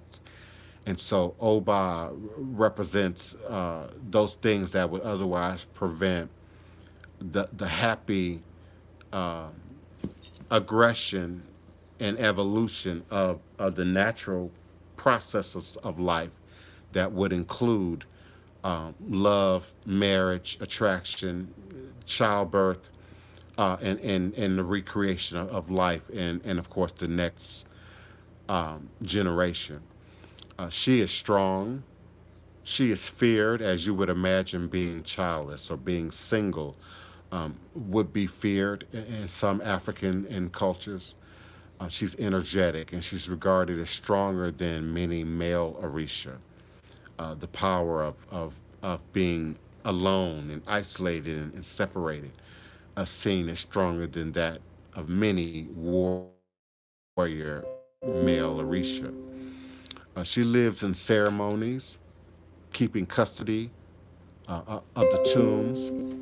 She's associated with other deities that often have sola, like Iganyu Sola, behind their name, which represents solo or isolated or set apart.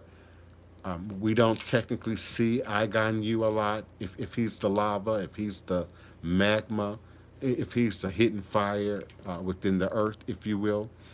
And so Oba lived in the cemetery, and her place is with the tombs. Oba dresses in pink. 90 seconds.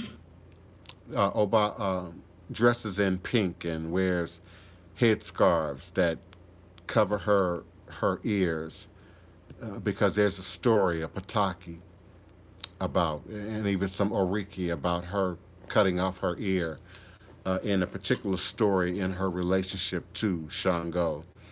And there are certain discrepancies about Oba's situation with 60 Shango. seconds. I say situation, that's very modern. Situationship with Shango, with Oshun, and indeed with Oya.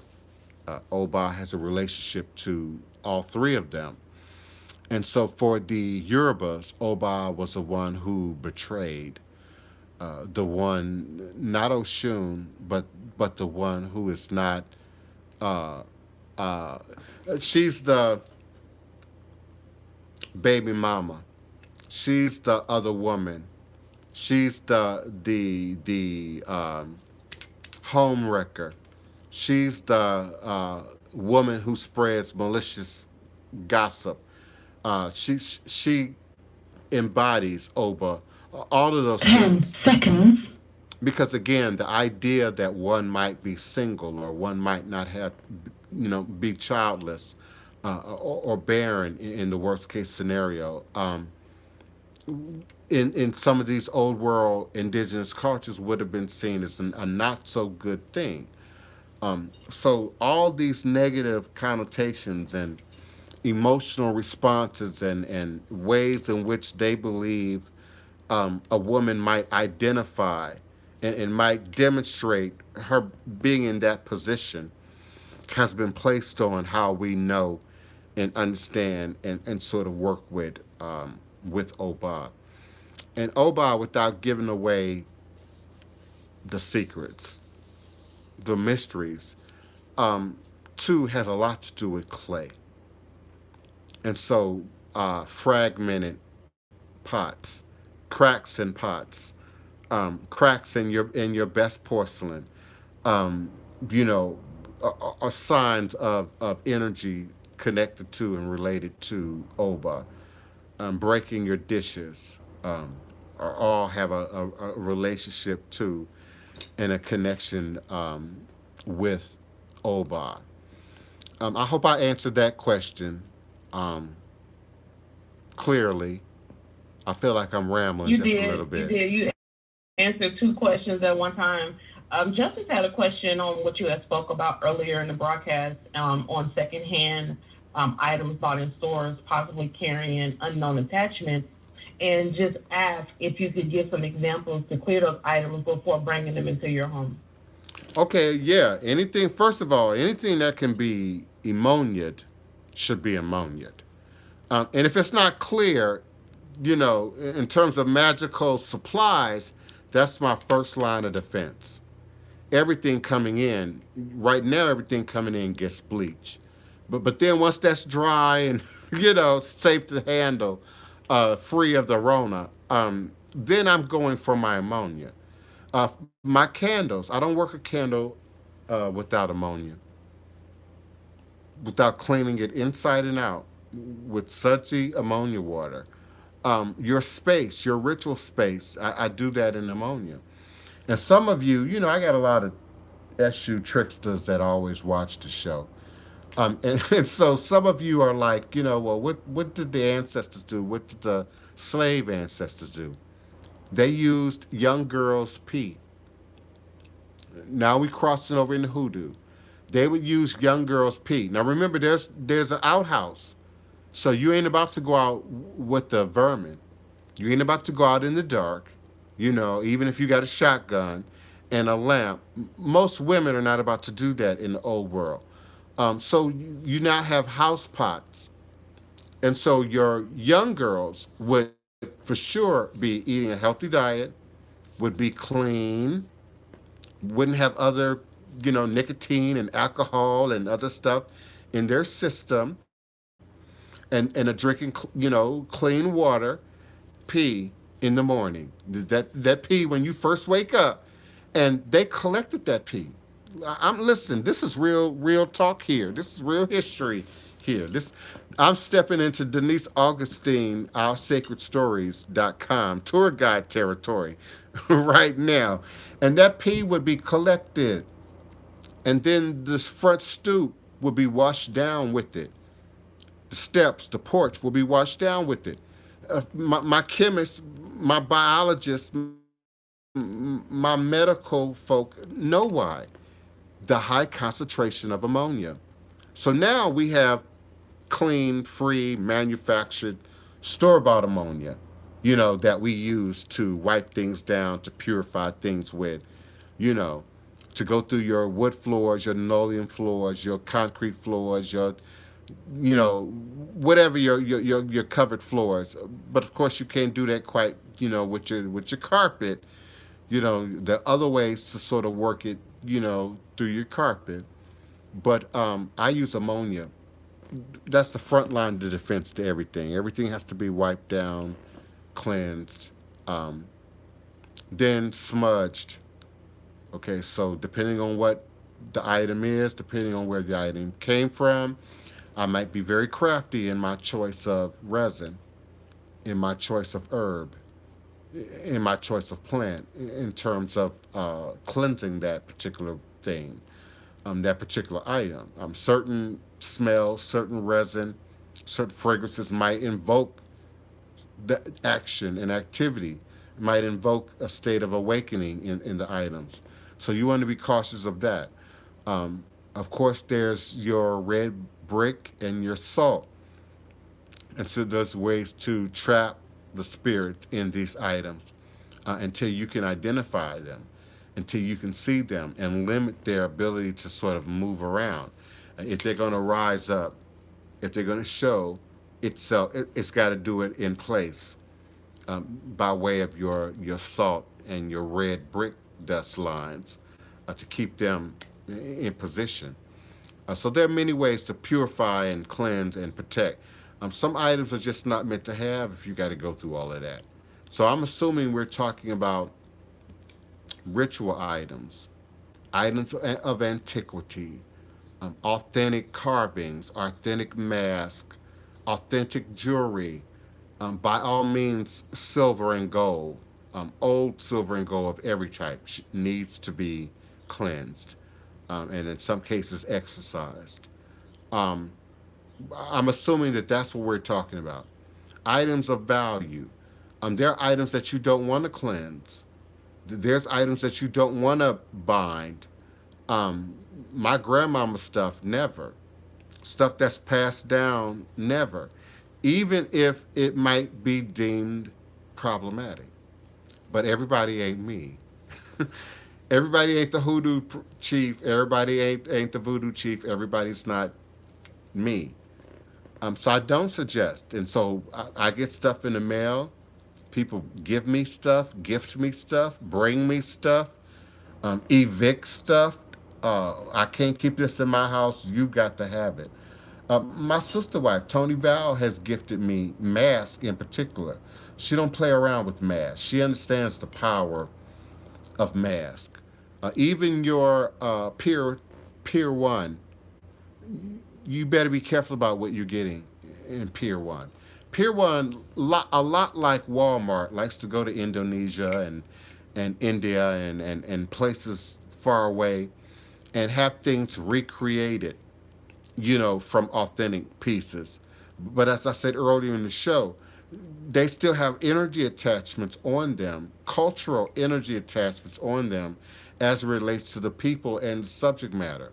Most certainly the place and the location and the wood and matter and material in which these items are being sort of produced from. So, Tony Val don't play around with masks, and a lot of them, masks and statuary, have ended up at my house before they had an opportunity to manifest something, in her space. So, yeah, I would be careful. I know it's a curious thing, and particularly for some of us, I love a good yard sale. I love a good antique store. I love a good thrift shop. I love a good resale shop. I'm going in there and I'm going to find the gold. Often the gold, the treasure will find me. And so I'm often very careful about those pieces and how I carry them out. Some of those pieces I wouldn't allow them to put in a bag. I almost got into a confrontation with one woman who wanted to wrap my item in plastic. I said, oh no, no, no. And certainly not plastic, no. Oh, well, no, and it's this and it's that. And girlfriend, I paid for it, right? Don't wrap my item in plastic. I've had to go through those routes. Some items you got to carry. Some items you don't put in a bag. Some items you don't put in a box.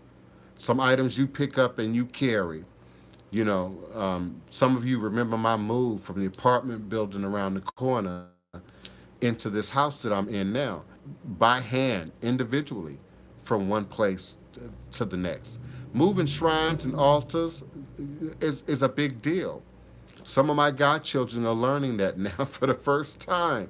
You're in transition, from one place to the next. You're already cramped maybe by who you're sharing space with. And the next thing is you're eventually going to have to move.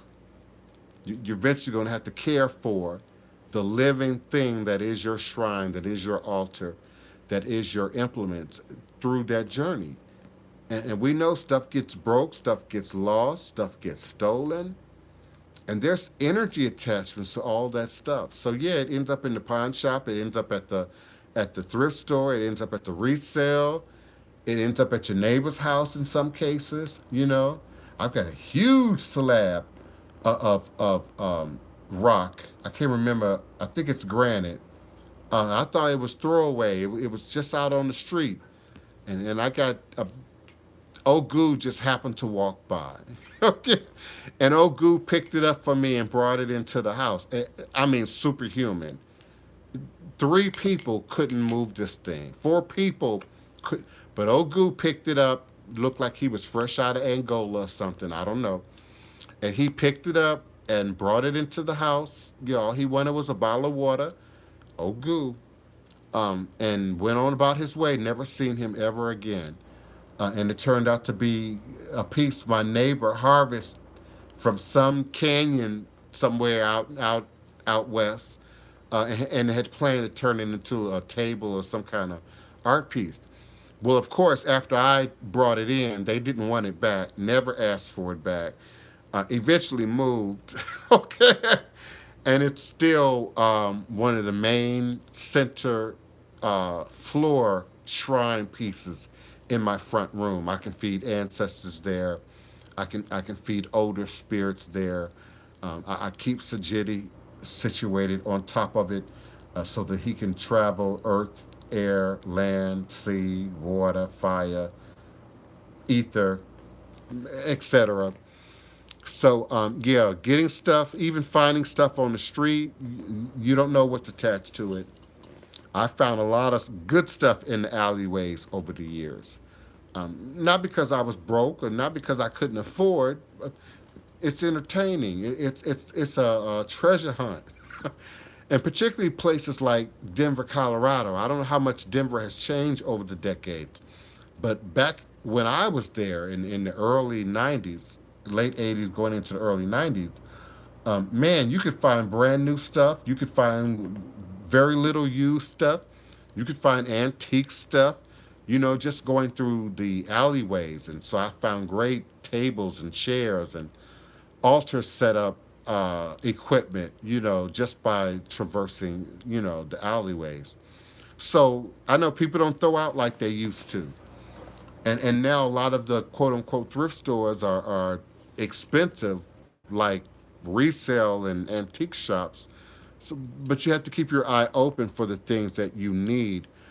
Spirit will show you things, breathe things to you, put things right in your path that might be useful or beneficial to you. Sometimes all you have to do is ask. Sometimes all you have to do is just say it out loud, and know that spirit and ancestors are listening, and what you need comes to you. What you need comes right back to you. The artist, April Incorporated, thank you so much. Greetings, beloved. Oh, beloved, you're at that age. 30, you're at that magical age. It's a reason why, the Christ was nailed and crucified and went through hell and back at 33. You're about to be reborn. Between 30 and 33, it's a reason those numbers are important to Masons. It's a reason those numbers are important to Shriners. It's a reason those numbers are important in math, 30 to 33. So this is your opportunity to step into your goddess self, your God self, the wholeness of who you are, beloved. I greet you. I support you in your journey. Welcome. the hair professor. Thank Awesome, you. awesome. So you got a long time supporter, Moonchild, followed you on several platforms. And just had a quick question. Are there any voodoo teachers in Brooklyn, New York? Um, Not that I'm aware of right now. Now, let me say, I would expect there to be, because there's a vibrant Haitian community in New York. So that's the first thing. Find the Haitians.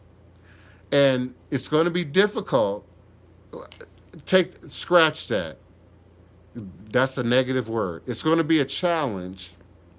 Locate Haitians that are, one, willing to even discuss voodoo, that are not devoutly Christianized or westernized or Americanized, but find the ones that, you might start off with drumming, discuss drumming, get involved in drumming, seek out the drumming circle in your community. Now, I know there has to be one. There has to be a drumming circle in Brooklyn. I know in D.C., here in New Orleans, and in other places where you have community and culture and grassroots, we come together and we have our drumming circles. So I would look there for Haitians, and not just Haitians, because voodoo ain't just all about Haitians, but particularly Haitians where you are, because you're not going to get authentic Louisiana, Mississippi Delta, Deep South voodoo in Brooklyn. You're just not. You would have to work with me remotely. But you could have access to Haitian voodoo. Even West African voodoo, there's a lot of West Africans in New York. But how many of them are going to be Catholic, Christian, Protestant, Islamic, or just about their dollar and ain't trying to focus on religion at all? That's what makes it complicated where you are. The people that I know who are involved in voodoo, who once were in New York, don't live there anymore. Mambo Marie Carmel moved here. I'm on this side of the block, she on that side of the block. She moved right here. She's my neighbor. Papa Fanfan Luis, may he rest in heaven. May he rest in Orun. May he rest in Guinan. World-renowned Haitian drummer and Hogan recently passed away. So a lot of our old guards, a lot of our old army, a lot of our elder, like Dr. Sabi, are leaving us because people didn't. People are leaving us in their season, but we have to consider that people don't care when folks like me are around. People don't respect when folks like me are around. There's some people watching me right now, and you're going to try to write a book and a documentary, and you're going to try to gather all about my life, and once I'm dead. Do it while I'm living. Acknowledge me while I'm alive. Allow my voice to be heard in the moment. And so we don't acknowledge these people when they're living. Even dancers like Catherine Dunham, who's not a voodoo priest, but brought a great deal to voodoo and ATR to the Americas by way of dance. So she focused on dance and taught the dance rhythms. And you can't dance without the drum rhythms that go along with the dance movements in African-based cultural systems. So we acknowledge Catherine Dunham as Iya, in the traditions for bringing dance. And there are several others. I hate it when I can't call off every artisan, every poet, every drummer, every musician. But there are many over the last 3 decades in particular, 5 decades in particular, last 50 years, that have made great strides to bring art, music, culture, dance. Brother Chuck from Chicago, oh wow, what's his last name? Brought African dance authentically to America, to Black America. We hadn't seen that before. We hadn't experienced that before. And so there are many leaders who have helped to bring this to us. and while they're here, we don't acknowledge them. While they're here, we don't feed them. We wait till we hear somebody like a Dr. Sabi is sick and in jail and in a foreign country, and now all of a sudden it's brand news, and people are posting and resharing like as if Dr. Sabi is brand news, brand new and brand news. I say it together, brand news. Okay, so it's not brand new. It's been around for decades. You either just too young to know, or now that you are in your adult years, just don't know what you don't know. I'll let a fly in here.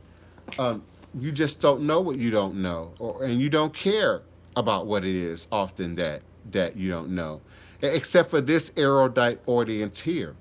I say all the time, I have some of the most erudite listeners in the podcast stratosphere, the most well-read, the most well-educated, the most well-versed, diversity of languages, diversity of cultures. We've had them come in and call in from every locale. So we are the most erudite audience as far as I'm concerned. And that's what makes this show so powerful. And the contributors of the questions, Kiona and Hoodoo, occultism, and many others that speak and bring their voice to the show. Fitness Girl Fun, forgive me for not greeting you. You look like a newcomer to the show. We appreciate you for being present, for being here. So I thank you all. Kiona, where am I on my questions at 2:20 p.m.? On the four, Yes. on the Voodoo on the 4/20/2020. I got to say the 4/20/2020 again. Go ahead. Yes, everybody needs to be firing up. Hoodoo Occultism has a question, wanted to know, how does being a minister help you to help you as a priest? How does being a minister help you as a priest?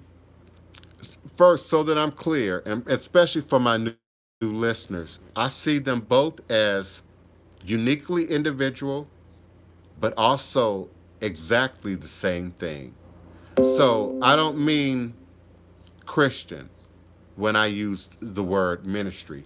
Even in the course of a reading, if you're supposed to be a healer, if you're supposed to be a practitioner, if you're supposed to be an orator, if you're supposed to be a griot, a poet that's bringing forth spirit, I'm going to use the word ministry. So ministry is not Judaic, it's not Islamic, it's not Christian when I say ministry. Ministry is those who do the work of administering for and with the people, to the people. Um, Voodoo is clearly separate from how we identify ministry from that quote unquote Christian perspective. But any ATR based tradition and anyone who's operating wholly, justly, spiritually is operating in ministry. Because we're here to fix, repair, to heal, to restore, to renew. That's why we're here. All that talk about cursing and blocking and binding and controlling and I know we don't do it a whole lot here outright in the show. We make references to the practitioners that sort of operate in that realm, but I see it every day in the email request. Want to do harm to the baby mama, want to do harm to the other woman, want to bring death and destruction, to the frenemy, or in worst case scenario to the enemy. And that's how no practitioner operates truly. Truly. When we think about the egungun who show up as poro and other forms of aggressive ancestral masquerade, we think about justice, the law, in an indigenous world context. There were no police in West Africa. There were no courts in West Africa, okay? There were no peace officers other than the elders themselves, the leaders themselves, and then the Egun. And no one ever knew who the Egun were, by the way. It was against the rules. It was a taboo. You could die to expose your skin, your identity, your face, if you were indeed a member of an Egun cult. And there are many of them. Poro is just one of them. There are various names throughout the West African ethnic groups that they go by. And they were the police. They were the judicial system. So if the Poro showed up in the middle of the night like a whirlwind, like a storm, like a tornado, often with great noise and fear, and if you were out, you ran to your hut and hid, but they came for the violator. They came for the criminal. They came for the person who had done wrong. And if you were judged, if you will, in divination, you would disappear. You could lose your life, or you would never be seen again. The idea of the zombie is sort of an extension of that, in that the real authentic idea of zombie is to dominate and control what otherwise is seen as a volatile or corrupt spirit or entity or person, and to prevent you from doing further harm. Prevent you from being, many of those zombies were wannabe witches. Many of those zombies were overnight voodoo practitioners. Many of those zombies were well established practitioners who went off the tracks, who went off the trails, and are now harming people, brutalizing people, doing great deeds of negative energy to people. Those are the people that would be zombified. Those are the people that the Poru and the Eguns would go after in the cover of dark and remove from society. Either force you to be out in the wilderness and find your way, maybe into another ethnic group, uh, or to just leave you to the animals and leave you to survive in nature, if they didn't kill you outright. And so, of course, with a well versed knowledge of herbs and plants and roots and trees and barks, it's very easy to remove the criminal, remove the pedophile, remove the murderer, remove the perpetual, consistent, and ever growing aggressive thief, from the society, from the community. And that's how that would be done. That's how that would be performed. Beloved, can be the light. We most certainly appreciate you and your offering and your donation. Now listen, don't reverse your donation. But I've never gotten any money from YouTube. I don't know what happens to the donations. I don't know what happens in that process. I have Google ads. I'm not sure why I'm not getting updates about that. I'm not going to ask you to, it's fine. I appreciate the offering. I appreciate the love. Leave it as an experiment. I told someone else the other day the same thing. And let's see if these donations do find their way. But so far, I've been doing this show since January of 2019. I haven't seen that. So I don't know where that's going. Typically, we offer people to offer their love and support and donations directly to me by way of PayPal. I have a preference for PayPal. I know some of you love Cash App and some of this other stuff, but I hate to break it to you, but those things just aren't really legit. Those things just aren't really safe. Um, PayPal operates like a bank, and so that's why some of you have a problem with it. If your money is jacked up, if your transactions are jacked up, PayPal will lock you out. Okay, and you won't be able to use PayPal. So people will say, "Oh, well, I don't like PayPal," and the truth is they can't use PayPal. And I get that, I do. But as a business person and a practitioner, I swear by PayPal. I got great standing, 5-star standing with PayPal, which makes my clientele and my customers feel comfortable and safe and secure. So I typically use PayPal. But when I appreciate the donations here live. I'm not particularly comfortable with that either. People seeing other people's donations and then feeling some kind of way about it. It kind of reminds me of the prosperity churches and the collection plate going around and the pastors demanding, $100 from every member of the church. But if you can give 500, if you can give 1,000, I want you to run up right here, right now, and the Lord is gonna give you that special blessing. It just takes me back, oh my God, to a dark place. So I appreciate it, I do, but I appreciate PayPal a little bit more. I do. I only appreciate PayPal. I only trust PayPal. Please give me your questions, your comments, your love, your support, your criticisms, whatever you might have to say. I will be moving forward momentarily. It's 2:30. We did 2.5 hours of show. Please hit me with your questions, your comments, and requests. I love your questions, comments, requests. Type them in all capital letters. It makes it easier for both Kiona and I to see. Kiona is my co-host and moderator and one of the superstars of the show. She is on the phone with me. So if I'm not seeing something, beloved, just jump in and call it out. Otherwise, I am going to move forward momentarily.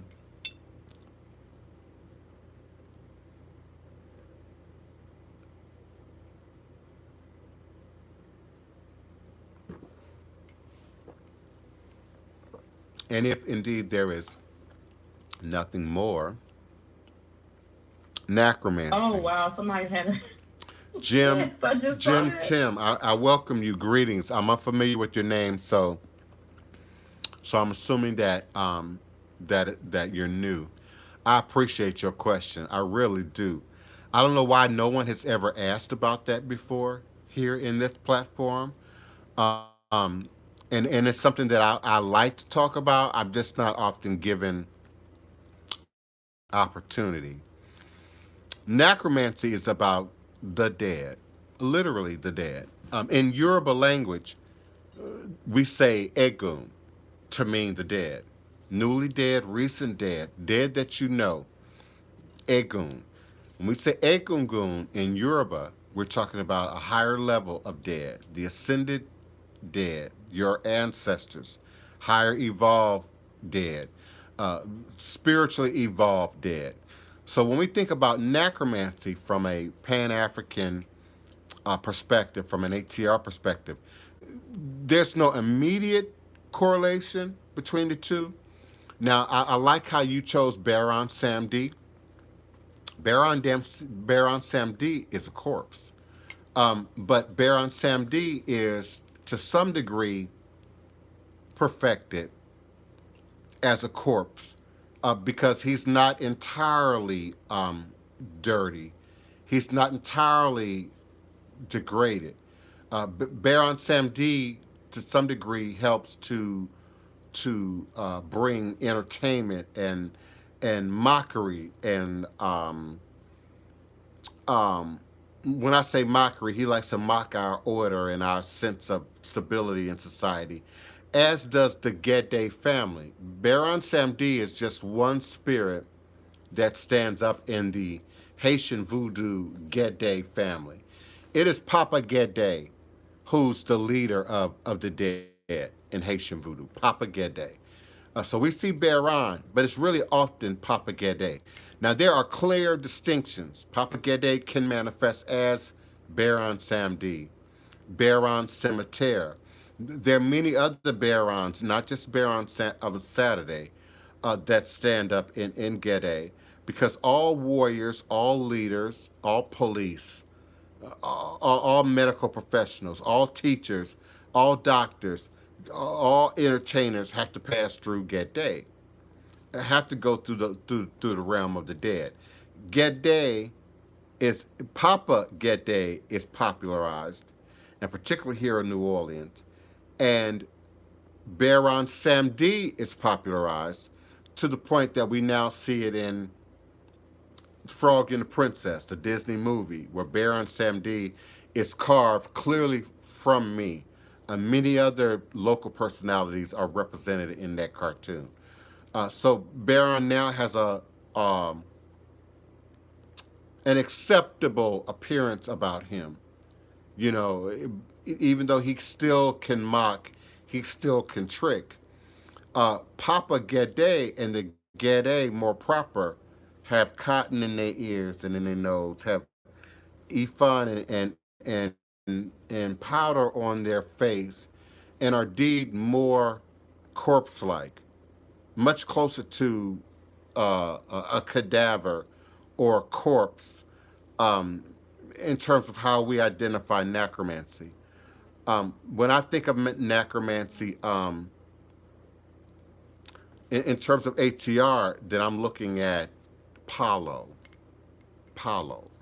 Palo literally means stick or bone, just as Egun means bone.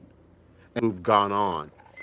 And in Palo in particular, they don't care whose dead it is. They don't care whose ancestor it is. They don't care whose cat it is. They don't care whose dog it is. If they can capture it and put it in a pot, um, they will and they do. Now we're talking about necromancy, the binding and the controlling of the dead. I got a big old fly in here, like a horse fly, when I opened the door to get that package.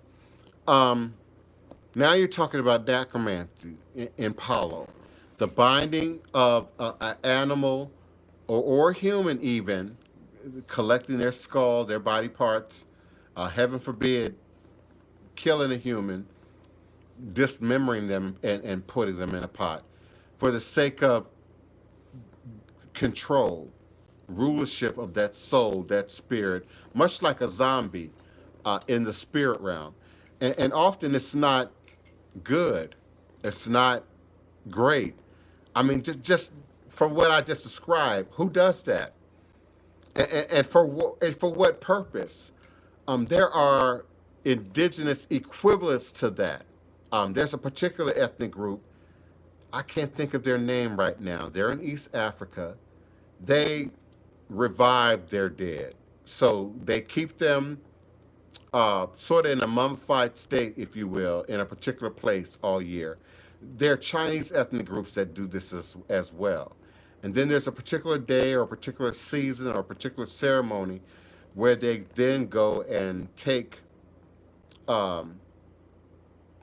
the bodies and sometimes wash them, dress them, feed them, acknowledge them, wear them in this huge ceremonial shrine on top of their head in some cases. And so that has synchronized, some would even say bastardized to some degree in the West through some of what we see through people who claim to practice Palo. And so, it's been in the newspaper, particularly in places like Miami, New York, people violating cemeteries. You're not much apt to get people violating cemeteries in New Orleans. That's like a cultural no-no here. But it's in the news too often in Florida, both in video news and in written documented news, of people violating cemeteries, removing bodies, removing skulls, and then adapting them in Palo. So that, Tim, is more akin to necromancy. Who binds the dead for their own use? Who binds the dead for your own homework, for your own, errands, if you will? You can't bind the ancestors in that way. It's a taboo. It's a negative. Our ancestors are to be free, are to develop, are to grow, are to evolve. We don't seek to sort of contain them, if you will, to do and acknowledge only our stuff. Knock, knock, knock. Grandma, wake up, because I need to hit the lotto, and I need to, I need to hit the lotto quick. It doesn't even make sense in that context. So yeah, there's a big difference between acknowledging the ancestors, acknowledging the spirits, acknowledging those who've gone before, acknowledging those from the ancestral side who are contracted through God and through spirit to assist humanity, to assist us in our journey. Necromancy is about control, dominating the dead, controlling the dead, forcing the dead to speak, to come forward, to come through, when just maybe that might not be their will. Just maybe that might not be what they feel, what they want to do, where they are in their spiritual evolution at any given time. And so that's the difference between ancestral worship, Eguns and Gede, and of course necromancy directly and right out. I appreciate you all. I love each and every one of you. Is it a must to be initiated in Ifa? Uh, Goddess Nanu, yes. Because you're talking now about a spiritual, an ethno-cultural tradition. You're really talking about bloodline. And in a more perfected world, in a undisturbed world, ethnic groups for the most part would be where they are. Would be where they are, would be where they're born. And there would only be natural migration, organic migration. But we have forced migration. We have forced movement on the planet, and then cultures and traditions blend and mix. So Ifa in particular is about Yoruba. And if we look at languages, if we look at ethnic groups, which is very easy to Google, there are at least, I believe, 200 in Nigeria alone. I can call off Yoruba, Ewe, Hausa, Igbo, Fan, just five right there in Nigeria. So when the African American says, do I choose E5? Is E5 for me? Do I initiate an E5? It sounds biased, but I say we don't do it like that in my house. In my house, you're going to do ancestral work and divination first. Even if you come to me asking to do initiation, we're going to do ancestral work and divination first. Because who are you? Who are your people? I, through my own experience, didn't want to have to redo it again. I initiated once, was told, you ain't got nothing. I reinitiated again and was told, well, this ain't correct, that ain't correct. This is missing in your pots, that's missing in your pots. Only to reinitiate again. And this final time, Mama Yeye, may she rest in a room, she said, inadvertently, you've latched on to a lot of stuff, for lack of better words, I'm going to say stuff, that now is incorporated in your Ebo. That's now part of your sacrifice that you now have to acknowledge. So experimenting with Orisha, dabbling in Orisha, setting up shrines and work to Orisha that's not real, that's hollow, literally and figuratively, it's never a good thing because you could be inviting jinn. So no, you gotta initiate. You gotta, go through the processes, go through the steps, to make work your way and manage your way in and through the system that is Ifa. In the West, we say, but it's religion and it's spiritual and it should be free, and yes, indeed it is. So when Orisha eat, when ancestors eat, everyone eats. When Orisha eat, the people too eat. And so ceremonies are opened up to the public. Ceremonies are opened up to the people. But those people are accustomed to ceremony, are accustomed to ritual, and then don't decide to go home and set up a shrine to, an altar to, without appropriate guidance. So, yeah, the answer is yeah. Yeah, one must be. It's a part of the natural organic process. And again, had we not been moved around, you would have been born into your egos, born into your your compound ancestors, your village ancestors. Your village deities would already be known to you. We are now having to re-identify. We and everyone south of the border is having to now re-identify.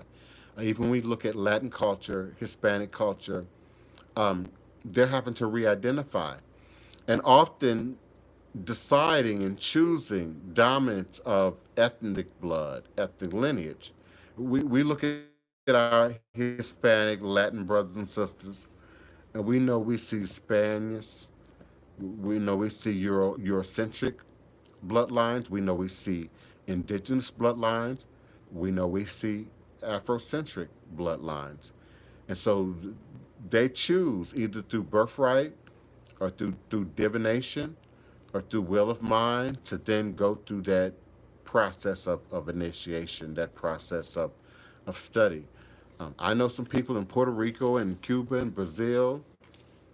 You better not tell them they don't know nothing about Orisha. You better not tell them they don't know anything about voodoo. They are well organized compared to the state of Black America as it relates to operation in these practices, in these traditions. I'm grateful for your questions, comments, and requests. I'm also grateful for the opportunity to always move forward and to create and recreate a reality that is indeed in the image of God, in the image of the ancestors, indeed in the image of myself. I can't say God, I can't say the ancestors without saying and being and standing in self. God rests right here. Your ancestors rest all throughout here. So we can't say God, we can't say the ancestors without acknowledging self. Be different. Be different. Be yourself. Be neighborly. Be hopeful. Be creative. Be calm. Be good. Be present. Be still. Be still. Be kind. Be well. Be safe. Be happy. Be grateful.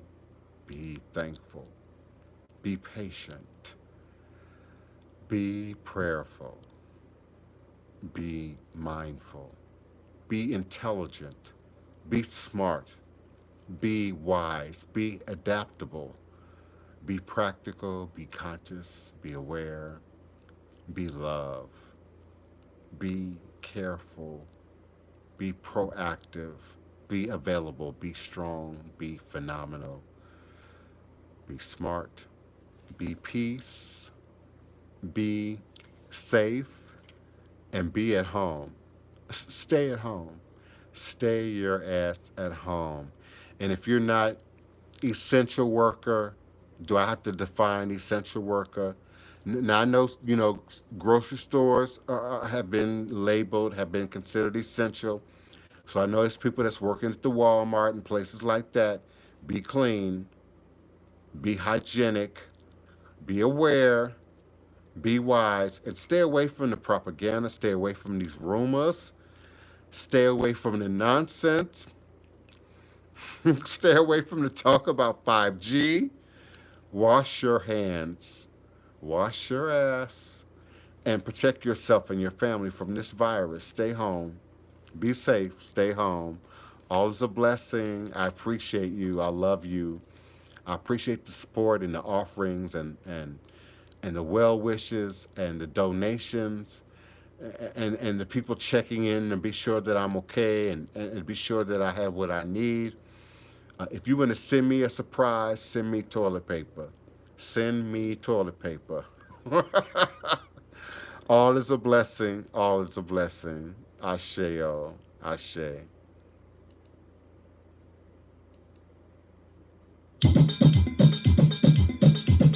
Mighty Sparrow Witch Doctor. Mighty Sparrow Witch Doctor. Yes.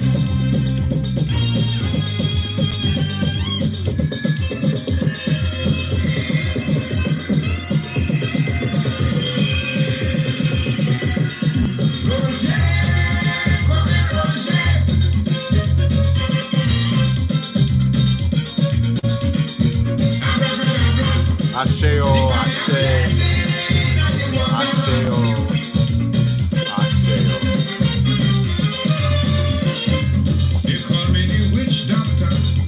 From a land of far, Obia, Papa Gua, when the drums begin to play, and I ring the bell, everybody clearing way, casting a spell. Roger,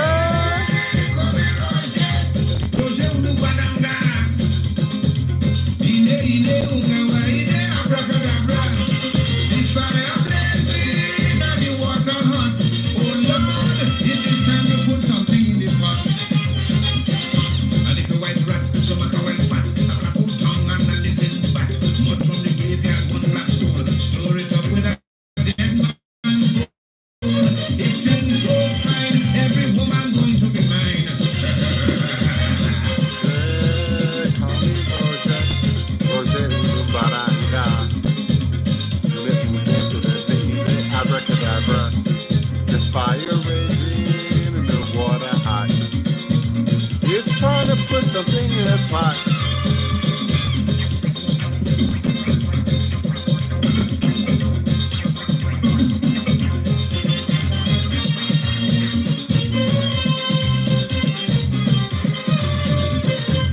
In the very still of night, when folks are asleep, and the devil's angels hide, making spirits weep, I'll be in the cemetery with horns on my head. I think my cross and two big body invoking the dead. Roger, call me Roger. Roger Urubaranga. Iwe, herbs and Iwe. Cleansing baths, prosperity baths, protection baths. All is a blessing. But you gotta have a divination. You gotta have a reading done.